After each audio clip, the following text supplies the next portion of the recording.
কথাবার্তা দ্বারা, তাহলে মাইন্ড যদি 80% প্রস্তুত হয়ে যায় যে হ্যাঁ এই ডাক্তারের কাছে আমাকে ওষুধ খেতে হবে, ডাক্তার সাহেব আমাকে ওষুধ আপনি দেখবেন যে সাদরে সে গ্রহণ করতেছে, এবং আপনাকে ছাড়া আর কোথাও থেকে সে ওষুধ গ্রহণ করতে যাবে না, কারণ আপনার কাছে তার জীবনে অবাঞ্ছিত যে কথাগুলো কখনো কাউকে বলে না সেই কথাগুলো আপনি কিন্তু বলে ফেলবে। সেই জন্য আমার আপনি আপনারা জানেন কি জানি না, আমি সকলকে আমার ছাত্রদেরকে প্রায় বলি, তোমরা তো সিনেমা দেখেছো না?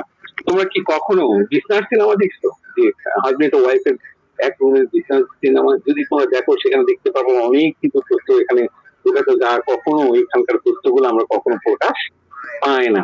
সুতরাং আমরা যদি একটা রোগীর যদি ঘরের কথা যদি না নিতে পারি, তাহলে কিন্তু আমি ওষুধ সিলেকশন করতে পারবো না।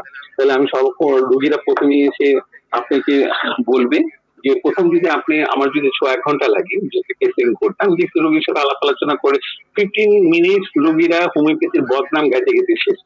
হ্যাঁ অমুক ডাক্তার এটা করছে, সে বিভিন্ন ধরনের বদনাম গাওয়া শুরু করে দিচ্ছে। যখন 15 মিনিট শেষ হলো, হ্যাঁ এখন বলা শুরু করলো যে আমার তো এই সমস্যা ছিল, ডাক্তার সাথে ভালো ছিল, তারপর আপনি তাকে জিজ্ঞেস করেন আরো কিছু বলতে, আরো সম্বন্ধে। এবার 15 মিনিট গেল, প্রথম 15 মিনিট গেল, এই 15 মিনিট বলতে বলতে গেল। এবার এই পরবর্তী 15 মিনিট দেখবেন যে এবার আপনার তার ড্রয়িং রুমের কথাগুলো সে বলতেছে। পরবর্তী যখন আরো 15 মিনিট আপনি সময় দিবেন, এবার তিনি তার ইনার সাইডের কথাগুলো আপনাকে গড় করে ফুল বলে দিবেন। আপনার মেডিসিন কিন্তু ইনার সাইডের লক্ষণের ভিতরে, আপনার মেডিসিন কিন্তু প্রথম 15 মিনিটে বা দ্বিতীয় 15 মিনিটে আপনাকে তো ওষুধ সিলেকশন করতে পারবেন না। আপনি যতক্ষণ পর্যন্ত আপনি রোগীকে বলতে দিবেন, শেষে গিয়ে তখন তার ইনার সাইডের কথাগুলো বলা শুরু করবে, তখন ওখান থেকে কিন্তু আপনি মেডিসিন গুলো পেয়ে যাবেন। সুতরাং আমি সকলকে বলবো ধৈর্য সহকারে রোগ থেকে রোগ লিপিটা গ্রহণ করার জন্য। সেটা আপনি গেল। আর আর আর কি আর যেটা আছে, তারপরে তো আপনি যেটা আছে এটা গেল, যেহেতু আমাদের ব্যক্তিকেন্দ্রিক লক্ষণের উপর নজর দিতে হবে। এখন আমরা একটু ব্যক্তিকেন্দ্রিক লক্ষণের দিকে যদি যাই, তাহলে দেখা যাচ্ছে যে রোগীর খাদ্য অভ্যাস, খাদ্য পরিবর্তন, ইচ্ছা অনিচ্ছা, স্বভাব, হ্যাঁ, তার তার স্টুল, তার হলো গিয়ে তার ইউরিন, তার রেসপিরেশন, তার জেনারেলিটি, এই ব্যাপারগুলো আমাদেরকে পরবর্তীতে ফিল আপ করে নিতে হবে, তার কনস্টিটিউশন মেডিসিন আমি সিলেকশন করতে পারি। তাহলে আমার একটা কেসটিং এর ভিতরে কিন্তু রোগীর ব্যক্তি নির্ভর লক্ষণ থাকবে, আবার কেসটিং এর ভিতরে আবার তার আবার লক্ষণ নির্ভরও লক্ষণ থাকবে। মানে যেটা হলো যে আমাদের যেমন আমরা ধরি, যেটা হলো যে ন্যাট্রামিওর আমাদের একটা ব্যক্তি কেন্দ্রিক মেডিসিন, আবার এদিকে ক্যাডমিয়াম সাল ধরি, সেটা একটা লক্ষণ ভিত্তিক মেডিসিন। সুতরাং আমার একই ক্যাস্টিং এর ভিতরে কিন্তু সবগুলো লক্ষণই থাকতে হবে।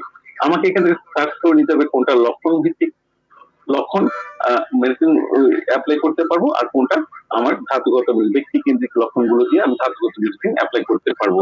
আবার এর ভিতর দিয়ে আমাকে দিতে হবে, হ্যাঁ এবার আমি মাইজমেটিক লক্ষণ যখন ওষুধ অ্যাপ্লাই করবো, তখন কোন লক্ষণগুলোর ভিতর দিয়ে আমি মাইজমেটিক লক্ষণ ইউজ করবো, তখন সেগুলোকে আমাকে স্টার মার্ক করে রাখবে, তখনই আমি এই ওষুধগুলো তখন সিলেকশন করতে পারবো। সুতরাং আপনারা যদি ভাঙা ভাঙা অল্প অল্প করে যদি টেস্টিং করেন, তাহলে একটা রোগীর কাছ থেকে কখনোই ফুল কিছু পাবেন না।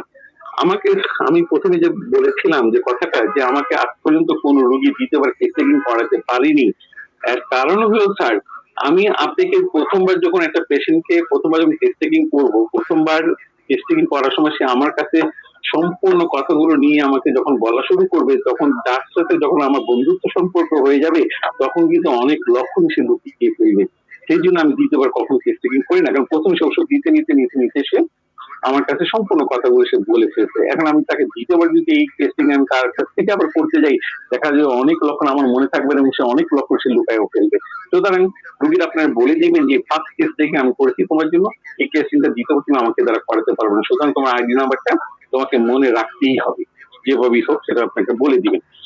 আর যেহেতু আমি আমার পরিচিত জনকের ভিতরে যখন আসে, তখন আমি আমার ছাত্র থেকে বসিয়ে দিই, কারণ আমি তাকে সবচেয়ে ভালো চিনি, সে আমার সবচেয়ে ভালো বন্ধু, ভালো পরিচিত, সে দেখা যায় অনেক লক্ষণই লুকিয়ে ফেলবে।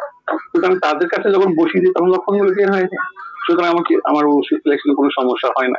এই জন্য এদিকে আপনাদের নজর রাখতে হবে যে টেস্টিংটা আপনি তার সাথে বন্ধুত্ব তৈরি হওয়ার আগেই সম্পূর্ণ টেস্টিংটা ফিল আপ করে ফেলবেন, তাহলে পরবর্তীতে দেখবেন যে সে আর কোনো লক্ষণে আর লুকানোর সুযোগ পাবে না। এটা আমার অভিজ্ঞতা থেকে বলছি। তো আমরা স্যার এখন তো অনেক সময় হয়ে গেল, আর কতটুকু বা সময় দিতে পারবেন? 10টা 57 হয়ে গেল, আমি কি এখন শেষ করতে পারি? স্যার, আপনার যদি সম্পূর্ণ বলা হয়ে গিয়ে থাকে আপনি শেষ করবেন। আমাদের আসলে সময়ের স্বল্পতা থাকে না, আমরা কখনো কখনো তো 1টা 1:30 পর্যন্ত থাকি আমাদের স্যার এই এত শুনলে কি মনে থাকবে? না, তা ঠিক আছে স্যার। আহ, আসলে যখন একজনের সেই স্পৃহাটা তৈরি হয়, যখন সেই ছন্দটা তৈরি হয়, তখন কোথায় যে সময় চলে যায় আমাদের সেই দিকে আর খেয়াল থাকে না। তো আচ্ছা ধন্যবাদ স্যার, আচ্ছা। আপনি এখন যদি এখন মনে করেন আপনাদের যে ভিতরে প্রশ্ন আসলে আমি উত্তর দিতে পারি। ঠিক আছে স্যার, তাহলে আমরা, আপনি কি স্যার আজকে এই পর্যন্তই বলতে চাচ্ছেন? হ্যাঁ, আজকে এই পর্যন্ত বলতে চাই। আমার হাতে কেসিং ফর্মটা নেই তো, সেই জন্য সময় তো বাসায়। জি, ঠিক আছে স্যার, জি, ওকে, ধন্যবাদ স্যার আপনাকে। তাহলে আজকে আহ, আমাদের স্যার আজকে আমাদেরকে স্যারের কেস টেকিং ফর্মের বিষয়ে ব্যাপারে আমাদেরকে অনেক ধরনের তথ্য দিয়ে অনেকভাবেই সহযোগিতা করলেন, যাতে আমরা কেস টেকিং এর বিষয়গুলো নিয়ে কিভাবে আমরা হচ্ছে গিয়ে আমাদের আমাদের ছকটাকে সাজাবো তা দিয়ে একটা ধারণা পেয়ে গেলাম। এটা আমাদের অবশ্যই অনেকভাবেই উপকার করবে। তো আসলে আজকে আমরা তপন বাইরে স্যারকে পেলাম না, তপন বাইরে স্যার থাকলে এবং স্যারের এই দুজন স্যারের যদি আমরা একসাথে আলোচনা পেতাম, তাহলে অবশ্যই আমাদের আরো সুন্দর একটা উম, আহ, আমাদের একটা অর্জন হয়ে যেত। তপন বাইরে স্যারের সাথে শেষবার আমার কথা হলো, স্যারে কোনোভাবেই তার গুগল মিটটা ঠিক করতে পারলেন না, তাই আর জয়েন করতে পারলেন না। তো উনি সবার কাছে ক্ষমা চেয়ে নিয়েছেন আজকের এই না হতে পাওয়ার কারণে। পরবর্তী ক্লাসে স্যার অবশ্যই জয়েন করবে এরকম আশা ব্যক্ত করেছেন। তো হ্যাঁ, ধন্যবাদ স্যার আপনাদের সবাইকে। স্যার, স্যার অমরনাথ স্যার কিছু বলবেন? বলছি যে তপন স্যার পরবর্তীকালে তপন স্যারকে ক্লাস আমরা দেবো, কারণ উনি তো অর্গানন ভিত্তিক আলোচনাটা করছেন, তো অর্গানন মানে সিরিয়ালি উনি করছেন। হ্যাঁ, সিরিয়ালি করার জন্য হচ্ছে কি একটা আমরা যেটা করবো জেনারেলাইজ হয়েছে করবো, কারণ আমরা তো অর্গাননটা হাতে নিয়ে করছি না, জেনারেলাইজ হয়েছে করবো। কিন্তু উনি করছেন যেটা সিরিয়ালি করছেন, এবং উনি অনেকগুলো ক্লাস করেছেন, এক্সাক্ট কটা ক্লাস করেছে সাগর হয়তো বলতে পারবে। আমরা কেস টেকিং এর উপর যথেষ্ট গুরুত্ব দিয়েছি, এবং ভবিষ্যতে নিয়ে আমিও করবো। সেটা হচ্ছে অর্গান থেকে ওইভাবে করবো, ওটা তো অর্গান বেস হয়ে গেল। এইবার এর পরবর্তীকালে সময় পেলেই আমি যে ইঞ্জিনিয়ারের লেখা আছে কেস্টিং এর উপরে, অসাধারণ লেখা, সেগুলো আমরা করবো, এবং স্টেপ বাই স্টেপ করবো, ধীরে ধীরে করতে হবে। কারণ আমি তো মূলত এই বেসিক জায়গাগুলোতে বেশি জোর দিয়েছি। এই জায়গাগুলো না জানলে পরে তো আমি লাভ তো কিছু নেই। বেসিক জায়গাগুলো ভালো করে জানতে হবে, তো সেইটার চেষ্টা কর। আর বললেন এটা খুবই হয়, তবে আমাদের লোকসানও কিছু হয়নি, আমরা কাজী সাহেব স্যারকেও পেয়ে গেছি। লোকসান কিছু হয় না, একটা যদি ভালো উদ্যোগ থাকে, একটা যদি ভালো ইচ্ছে থাকে, সেখানে কোনো না কোনো ভাবে আহ, একটা আমরা সুবিধা পেয়ে যাবো, এবং সেটা আজকে পেলাম। এবং আজকে কেস থেকে নিয়ে স্যারকে যদি কিছু প্রশ্ন করার থাকে, আপনার প্রশ্ন অবশ্যই করতে পারেন, কারণ আমাদের প্রশ্নোত্তর পর্ব তো হয়। জি, ধন্যবাদ স্যার। আমরা কি স্যার একটু অন্যান্য স্যারদের কাছ থেকে একটু আলোচনা নিয়ে পরে প্রশ্নোত্তর পর্বে যাব, নাকি সরাসরি হুম, প্রশ্নোত্তর পর্বে যাব? অবশ্যই অবশ্যই অবশ্যই, আগে অন্য স্যারের কাছে যাও। কিন্তু আমি, এটা আমাকে জিজ্ঞেস করার কি আছে, তুমি সবাই তাই জি, করি আমরা, এতদিন ধরে তা করে আসছি। জি, জি, জি স্যার, অবশ্যই। আজকে আমাদের মাঝে আহ আমাদের মাঝে আজকে আমরা পার্থ প্রদীপ স্যারকে দেখতে পাচ্ছি। তো স্যারকে অনুরোধ করব, স্যার যদি আজকের এই কাজী সাহিব স্যারের বক্তব্যর সাথে কিছু সংযোজন করার থাকে, বা স্যারের যদি কোনো অভিজ্ঞতা শেয়ার করার থাকে, স্যারকে অনুরোধ করছি কিছু বলার জন্য। আমি তো অনেক পরে জয়েন করলাম, আমি জয়েন করতেই পারছিলাম না। তাও যেটুকু শুনলাম আর কি, উনি যেটা বলেছেন সেখান থেকে তো আমরা অনেক কিছু ক্লু পাই। হোমিওপ্যাথিক কেস টেকিং, আমরা সকলেই কেস টেকিং করি যারা এই মতে রয়েছেন। এটা সেটা রেকর্ড করে রাখতে হয়, একটা খাতার মধ্যে রেকর্ড করে রাখতে হয়। হচ্ছে সে কিভাবে ঢুকছে, একটা অবজারভেশন তো থাকেই। তারপরে তার বয়সের ব্যাপার থাকে, তারপরে তার আচার আচরণ, কথাবার্তার ধরন, চাহনি, সবকিছুই নোটিশে থাকে। একটা মানুষ ভয়ে ভয়ে আসছে, একটা সন্দেহ তার যে একটা বাচ্চা দুষ্টুমি করছে, এগুলো সব একটা অবজারভেশনের মধ্যে থাকে। আর কেস টেকিং করতে গেলে তো নাম, বয়স, ঠিকানা প্রত্যেকটার একটা গুরুত্ব আছে, তার অকুপেশন, সে কি কাজকর্ম করে, সবকিছু। এবং স্যার যেটা বলেছেন খুব সুন্দর সংযোজন করেছেন, এমনকি তারা কয় ভাই বোন সেটাও তিনি বলেছেন, সেখান থেকেও আমরা কিছু পাই। তারপরে তার ফ্যামিলি, আমি তো হ্যান্ডম্যানের কথার মধ্যে পাই যে তার ডোমেস্টিক রিলেশনশিপ, এটা একটা ভীষণ গুরুত্বপূর্ণ জায়গা, সবটা থেকেই আমরা পাই। আমি বলি কি, যেটা বারবারই বলি, কেস টেকিং এর আগে একটা হোমিওপ্যাথিক ওরিয়েন্টেশনের দরকার। একটা রুগীকে সে কেমন করে বলবে, স্যার সাউন্ডটা কমে গেছে একটু।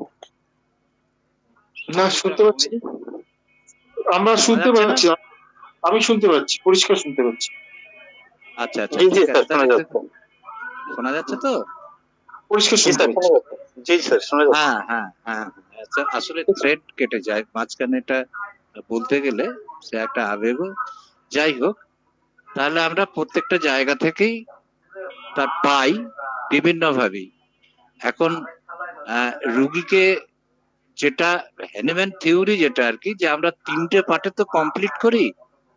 একটা হচ্ছে রুগীর কাছ থেকে শুনবো, একটা তার অ্যাটেন্ডেন্সের কাছ থেকে শুনবো, আর ডাক্তারের তার অবজারভেশন এবং তার জিজ্ঞাসাবাদ থেকে সে কিছু করবে। যেটা বলতে যাচ্ছিলাম এখন মনে পড়লো, যে প্রি কেস টেকিং মানে রুগীকে আমরা কেমন করে এই হোমিওপ্যাথিক সম্মত ভাবে কথা বলতে হয়, একটা ধারণা আগে থাকতে যদি দেওয়া থাকে তাহলে বলতে সুবিধা হয়। এটা কেন্টের একটা লেখাও রয়েছে, hints to the making of successful, পরে প্রেসক্রিপশন, এরকম একটা লেখা আছে। এটা আমাদের ডাক্তার তপন কাঞ্জিলাল স্যারের বাংলা অনুবাদও আছে, সার্থক ব্যবস্থাপত্রের জন্য করণীয়, এরকম নাম দিয়ে। সেখানে অনেক বিস্তৃত ভাবে কেন্ট আলোচনা করেছেন। আমরা অতটা না পারলেও, যেমন হ্যানিম্যান বলতেন আর কি, যে বনিং হোসেনের হোমিওপ্যাথি না পড়ে আসলে আমি রুগী দেখবো না। তা আমরা তো এতটা দূর করতে পারি না, অন্তত পক্ষে এইটুকু বলে দেওয়াই যেতে পারে যে আপনি আপনার ফ্যামিলি হিস্ট্রি, বিশেষ করে প্যাটার্নাল সাইড, ম্যাটার্নাল সাইড, তারপরে পাস হিস্ট্রি, আমি এই পাস হিস্ট্রির একটু আগে থাকতেও ধরতে চাই, যে জেস্টেশন পিরিয়ডে সেই অবস্থাটা কেমন ছিল, মা কোনো ভয় পেয়েছে, শোক আঘাত পেয়েছে, বা কোনো ইনসাল্টের ইতিহাস আছে কিনা, বিশেষ কোনো রোগ ভোগ করেছে কিনা, সেইখান থেকেও আমরা অনেক কিছু ক্লু পাই। সেই একটা জায়গা হলো। তারপরে তার অতীত ইতিহাস, এমনকি তার ভ্যাকসিনের ইতিহাস আছে কিনা, তার কোনো অ্যাক্সিডেন্ট, আঘাতের অ্যাক্সিডেন্ট তো একটা মেন্টাল আর একটা ফিজিক্যাল লেভেলে, যে ডাইরেক্ট কোনোভাবে সে আঘাত পেয়েছে কিনা, মানসিক আঘাত ছাড়াও। তারপরে তার বার্নের হিস্ট্রি, তার কোনো পয়জনাস হিস্ট্রি সেটা ইনটেক করতে পারে, বা কোনো অ্যানিমেল পয়জন, যেমন ডগ বাইট বা কোনো স্নেক বাইট, এই সমস্ত কথাগুলো, মানে এগুলোকেও একটা গুরুত্ব দিতে হয়। আমি ডাক্তার তপন কাঞ্জিলাল স্যারের কাছে একজন পেশেন্টকে দেখেছিলাম, সে গড়িয়া থেকে এসেছিলাম, সে বাড়ি ঘুরেছিলাম। ইনফ্যাক্ট স্যার বা আমি কোনো একটা ছবি যেন পাচ্ছি না, রুগীর কাছ থেকে অনেক কিছু নিয়ে একটা, আমরা যেটা বলি আর কি, একটা পোর্ট্রেট, একটা রুগীর তো প্রতিলিপি করতে হয় আমাদের হোমিওপ্যাথিক সিমিলিমাম করতে গেলে, কখনো কখনো আমরা সেগুলো পাই না। স্যারকে দেখেছিলাম যে তার মায়ের ওই যে একটা ডগ বাইটের হিস্ট্রি ছিল, তারপরে সেই ইস্যু হয়, ওই মেয়েটি চিকিৎসা হচ্ছে, সেইটাকে ক্লু হিসেবে স্যার কিন্তু ওই হাইড্রোফোবিনাম প্রেসক্রিপশন করেছিলেন। পরবর্তীকালে ফলো আপেও দেখলাম কিন্তু পেশেন্টটা গ্রাজুয়ালি ইমপ্রুভ করছে। তাহলে আমরা এইভাবে পেতে পারি। আমরা ওই স্যার কেসি দাসের কাছে একটা রাইটিংস থেকে শুনেছিলাম, এটা অমরও জানে, যে একজন 19 বছরের মহিলা, সে একটা কোন জার্নালে বেরিয়েছিল, তার একটা এপিলেপসি কোনোভাবে ভালো হচ্ছে না, বিভিন্ন তাবৎ তাবৎ ডাক্তাররাও ভালো করতে পারছে না। আহ, সেই রাইটার আর কি, রাইটারের কথাটা আমার মনে নেই। তা তিনি কিন্তু একটা ইতিহাস পেয়েছিলেন যে প্রেগন্যান্সি পিরিয়ডেতে মা একটা ভয় পাওয়ার পরে তার জন্ম হয়, এবং সেইটা ক্লু হিসেবে দেখে সেইটাকে তিনি ওপিয়াম প্রেসক্রিপশন করে সেই পেশেন্ট সুস্থ হয়। এখন চাবিটা যে কোথায় লুকিয়ে আছে এই জায়গাটা ধরারও একটা বিষয়। এখন অনেক সময় দেখা যায় যে আমরা সবকিছু করেও যেন সাকসেস পাচ্ছি না, কোন একটা যেন অবস্টাকেল টু রিকভারি হচ্ছে। এটা বিভিন্ন ভাবে তো হয়, একটা মাইজমেটিকও হতে পারে, একটা এনভায়রনমেন্টও হতে পারে, বিভিন্ন খাদ্য টাদ্য এসব হতে পারে। অবস্টাকেল টু রিকভারিটা যদি আমরা বুঝতে পারি, বা যদি আবার অনেক সময় দেখা যায় যে পাস্ট হিস্ট্রিতে কোনো একটা অসুখ বিসুখে ভোগার পরে তারপর থেকে যেন রোগীটা সুস্থ নয়, একটা টাইফয়েডের পরে, মিজিলসে পরে, এসব তো দেখা যায়।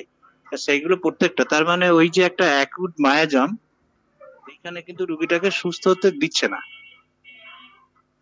এইটা একটা পয়েন্ট। সেইভাবেও আমরা কিন্তু একটা, আমাদের লক্ষ্য তো একটা সিমিলিমাম একটা প্রেসক্রিপশন করব সঠিক ওয়েতে, এবং যাতে আমরা ফলো আপ করতে পারি।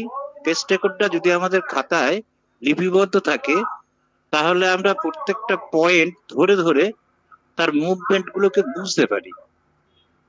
এই একটা, যেমন একটা রুগী যে পরে ফলো আপে, সেটা কেস টেকিং এর এইটা একটা বিরাট গুরুত্বপূর্ণ জায়গা। আর আমরা দেখি রুগী যখন পরবর্তীকালে আসে, আমাদের ওষুধটা ঠিক দিয়েছে কিনা, ডাইরেকশন অফ কিওর দেখে, তার ফেসিয়াল ইমপ্রেশন দেখে, তার কথাবার্তার ধরন দেখে, বিভিন্ন ভাবেই তো এগুলো রুগী তুলে ধরে। এখন সেই চোখটা যদি আমাদের তৈরি হয় তাহলে আমরা ধরতে পারি। বিষয় হচ্ছে যে এমন কতগুলো কথা থাকে, রুগী কিন্তু আর একজন সেকেন্ড পার্সন যদি তার কাছে থাকে তখন ডাক্তারের কাছে সেই তার গোপন কথা বলতে পারে না। সেই জন্য আমাদের রুগীর কাছে অন্তত পক্ষে এইটা বুঝিয়ে দিতে হবে। আমি এটা করি যে আপনার কথাটা বা তোমার কথাটা শুধু তুমি আর আমি ছাড়া এটা আর কেউ জানতে পারবে না। এটা আমাদের চিকিৎসার স্বার্থে এই কথাগুলো জানতে হয়, তা না হলে আমরা পারিবারিক ব্যাপার বা একেবারে অন্তরঙ্গ বিষয়গুলো আমরা জানবই বা কেন। আমাদের লক্ষ্য একটা রোগীকে সুস্থ করে তোলা, তার স্বাস্থ্যে ফিরিয়ে আনা। ডাক্তারকে তো বলা হয় ফ্রেন্ড, ফিলোজফার, গাইড। সে নাতিরও বন্ধু, তার বাপেরও বন্ধু, আবার তার মায়েরও বন্ধু, ঠাকুরদারও বন্ধু, সকলেরই বন্ধু। যখন যার সাথে হবে তখন তারই বন্ধু। আবার তাকে আমাদের গাইড করতে হয় বিভিন্ন ভাবে, বুঝে সুঝে। কাজেই লক্ষ্য হচ্ছে আমাদের সিমিলিমাম বেসিসে হোমিওপ্যাথিক সম্মত প্রেসক্রিপশন করতে হবে। তাহলে আমরা পাস্ট হিস্ট্রি থেকে যেমন পাই, ফ্যামিলি হিস্ট্রিতেও পাই, বিভিন্ন রকম প্র্যাকটিসিং লাইফে। আমি যখন প্রথম প্রথম রোগী দেখতাম তখন একটা সাইডেও ক্যান্সার দেখতে পেতাম, তারপরে যেন প্যাটার্নাল অথবা ম্যাটার্নাল সাইড একটা এরকম দেখি ভারী রোগ কেমন। তাছাড়া এখন তো আবার দেখি যেন দুটো সাইডই। তাহলে ফ্যামিলি হিস্ট্রিতে ক্যান্সার, ডায়াবেটিস বা থাইরয়েডের সমস্যা, ব্লাড প্রেশার, প্রত্যেকটা, এমনকি বাতটার যা কিছু আছে প্রত্যেকটাই কিন্তু আমাদের একটা জায়গাকে চিনিয়ে দেয়, একটা রোগীকে সিমিলিমাম প্রেসক্রিপশন করতে বা তার একটা ছবি আঁকতে সাহায্য করে। এখন এই ছবিটা কোনো কোনো পয়েন্ট থেকে আমরা হয়তো প্রথমেতেই বুঝে যাই যে এইটা কোন ওষুধ, কিন্তু ওই জায়গাটা থেমে গেলে হবে না, বা আমাদের প্রশ্নটা যেন ওই ওষুধটা কেন্দ্রিক প্রশ্নটা হলেও হবে না। এই বায়োসটা না থাকলে পারে আমরা কিন্তু খুব নিরপেক্ষভাবে বিচার করতে পারবো না। হতে পারে অনেক কিছুই, কেমন সে আহ, এইটা গেল। তারপরে এইবার ফিজিক্যাল সিমটমস গুলোরও বিভিন্ন তার মুভমেন্ট থাকে, তার মধ্যে খুব একটা ইম্পর্টেন্ট হচ্ছে টাইম ফ্যাক্টর যদি পাওয়া যায়। তারপরে দেখা যায় তার একটা অল্টারনেটিভ স্টেট, বা এইটার পরে ওইটা, ওইটার পরে আবার এইটা। এটা প্রথম দিকে তো ফলো করা খুব মুশকিল হয়, কিন্তু যদি তীক্ষ্ণ নজর থাকে তাহলে পরবর্তীকালে সেটা আসে। তারপরে head to foot at a glance আমরা যদি হ্যাপাজেটলি করি তাহলে পরে যেন সেই ছকটা চিনতে পারা যায় না। যেমন কি একবারে সেই মাথা থেকে পা অব্দি যেমন কেন্টের রেপার্টারি সাজানো থাকে না, সেই মাইন্ড, ভার্টিগো, হেড, এইরকম ভাবে আর কি আমরা সেই হেড থেকে শুরু করে যদি নিচেতে নামি ক্রমশ সেই রকম একটা ব্যাপার থাকে। আমি যেমন অ্যাপেটাইট ধরলে পারে তারপরেতেই তার পছন্দ অপছন্দ এইরকম ভাবে একদম সেই পায়খানায় গিয়ে ওটা শেষ করে দিয়ে আবার পিপাসা হলে পারে তার ঘাম, তার ইউরিন, এরকম ভাবে এক একটা পার্টকে ক্লিয়ার করার চেষ্টা করি। এই গেল যখনই ওই ঘুমের কথা উঠবে তখন ঘুম, তার সাথে তার লাইং পজিশন, তার ড্রিমস, এভরিথিং। ড্রিমস তো একটা ভীষণ ইম্পর্টেন্ট পার্ট।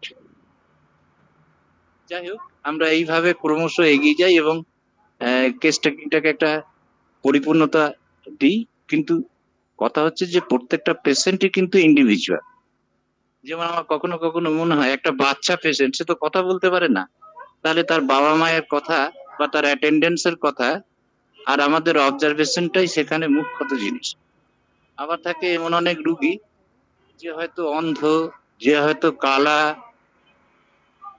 প্রত্যেকটাই আমাদের একটা ইঙ্গিত করে, কিন্তু রুগীকে তখন ডাইরেক্ট তার মুখ থেকে আমরা শুনতে পাই না। সেখানে অবজারভেশনটার উপরে আমাদের নির্ভর করতে হয় বা তার পাস্ট হিস্ট্রি আর তার অ্যাটেন্ডেন্সের কাছ থেকে।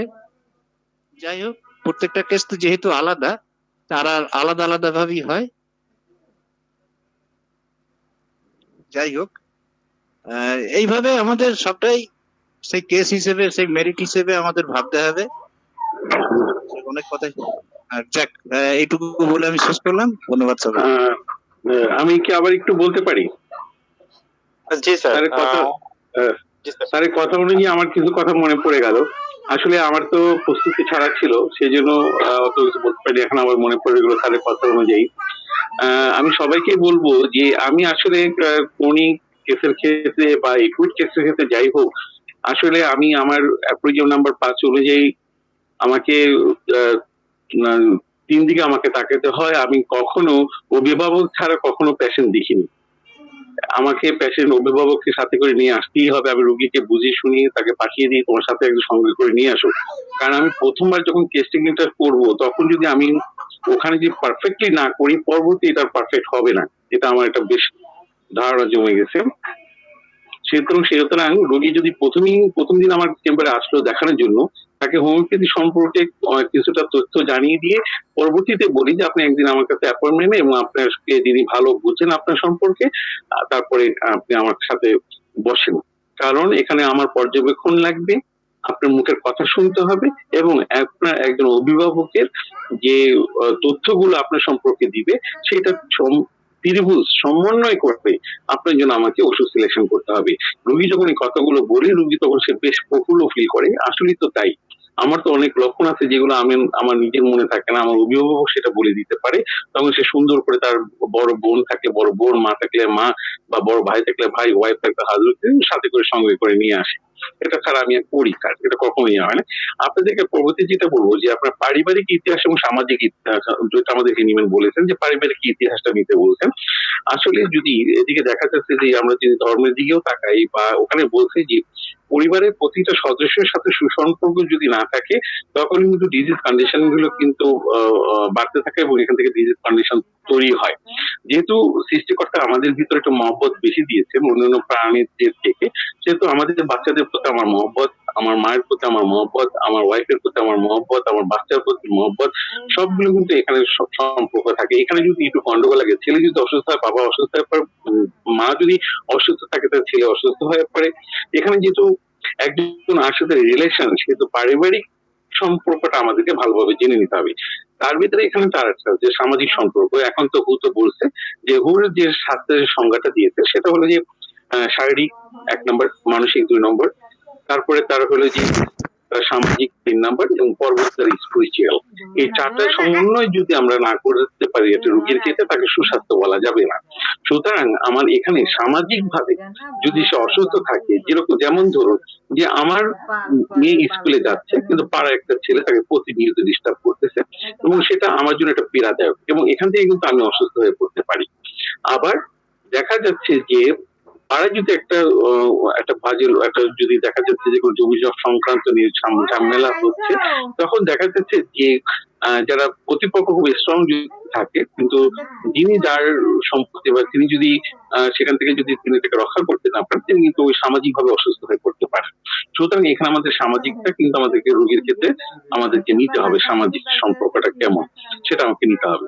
তারপর স্যার যেটা বললেন যে আমাদের বিভিন্ন ধরনের বাইট আছে, এটা অবশ্যই নিতে হবে স্যার।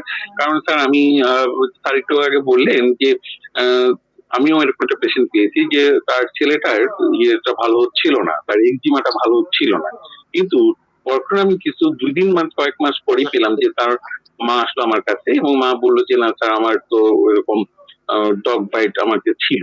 তাহলে আমি জিজ্ঞেস করলাম আপনার ডগ বাইট কি বাচ্চা হওয়ার পরে না বাচ্চা হওয়ার আগে? না করে না, ও হওয়ার আগে আমাকে ডগ বাইট ছিল। তখন আমি হাইড্রোকোভিনাম দিলাম, রোগীটা আস্তে আস্তে ক্লিয়ার হয়ে গেল। আবার তদ্রূপ যে আমাদের সমাজে কুকুরও পালে, বিড়ালও পালে। যারা কুকুর পালে এবং বিড়াল পালে তাদের চিকিৎসার ক্ষেত্রে একটু সাবধানতা থাকতে হবে, কারণ আপনাকে জিজ্ঞেস করতে হবে যে তাদের বাড়িতে কুকুর আছে কিনা, তাদের বাড়িতে বিড়াল আছে কিনা। কারণ আরেকটা সোয়াইসিসের পেশেন্ট ছিল, তার বাড়িতে অনেকগুলো বিড়াল ছিল এবং তারা বিড়াল পালতো, এবং তাদের বিড়ালের যে নখের খামচি তাদের শরীরে আমাকে দেখাইলো যে বিভিন্ন জায়গায় তাদের নখের খামচি আছে। সুতরাং তাকে আমি কিভাবে ভালো করবো, যে তার ইয়াটা ভালো করা কি কঠিন হয়ে যাবে চিন্তা করেন। তাহলে কিন্তু সেখানে কিন্তু আমাকে কিন্তু দেখেন এখানে বিড়াল কিন্তু আমি তাকে যদি পালতে নিষেধ না করি, বিড়ালকে যদি আলাদা করে না দিতে পারবো বলি, আর বিড়ালকে যদি তার সম্পর্কটাকে ছিন্ন না করতে বলি, আসলে তাকে এই দুরারোগ্য রোগ থেকে বাঁচানোটা আসলে কঠিন হয়ে যাবে। আমি কিছু দূর আগে আবার পিছিয়ে আসি, কিছু দূর আগে আবার পিছিয়ে আসি, কারণ সে বিড়ালকে ছাড়তে পারছে না। পরবর্তী দেখা যাচ্ছে পেশেন্টরা আমার কাছে সেটা আসেনি। আবার দেখা যাচ্ছে যে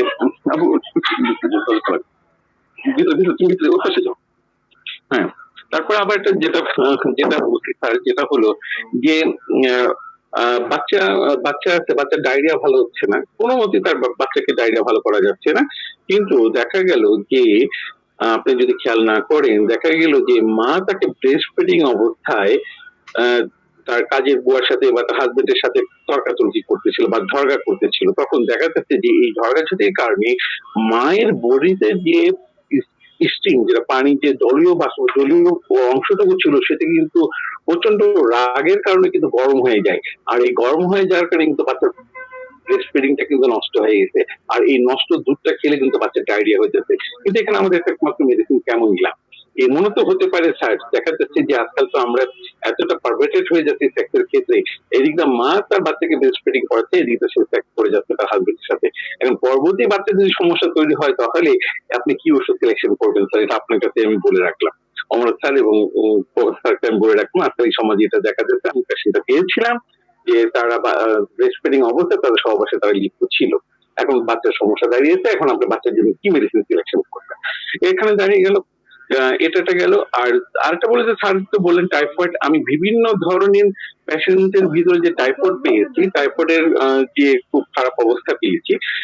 48 ইয়ার্স একটা গাই, সে আপনাদের ভ্যালোর ঘুরে আসতে আপনাদের আমাদের ঢাকা বড় বড় ডাক্তার দেখিয়েছেন, কিন্তু 38 ইয়ার্স, কিন্তু আমি দেখলাম যে তার 11 বছর বয়সে তার টাইফয়েড হয়েছিল, এবং সে বলছে নিজের মুখে যে আমার টাইফয়েডের খুব অবস্থা খারাপ ছিল, আমি প্রায় মৃত্যুর সাথে লড়েছি।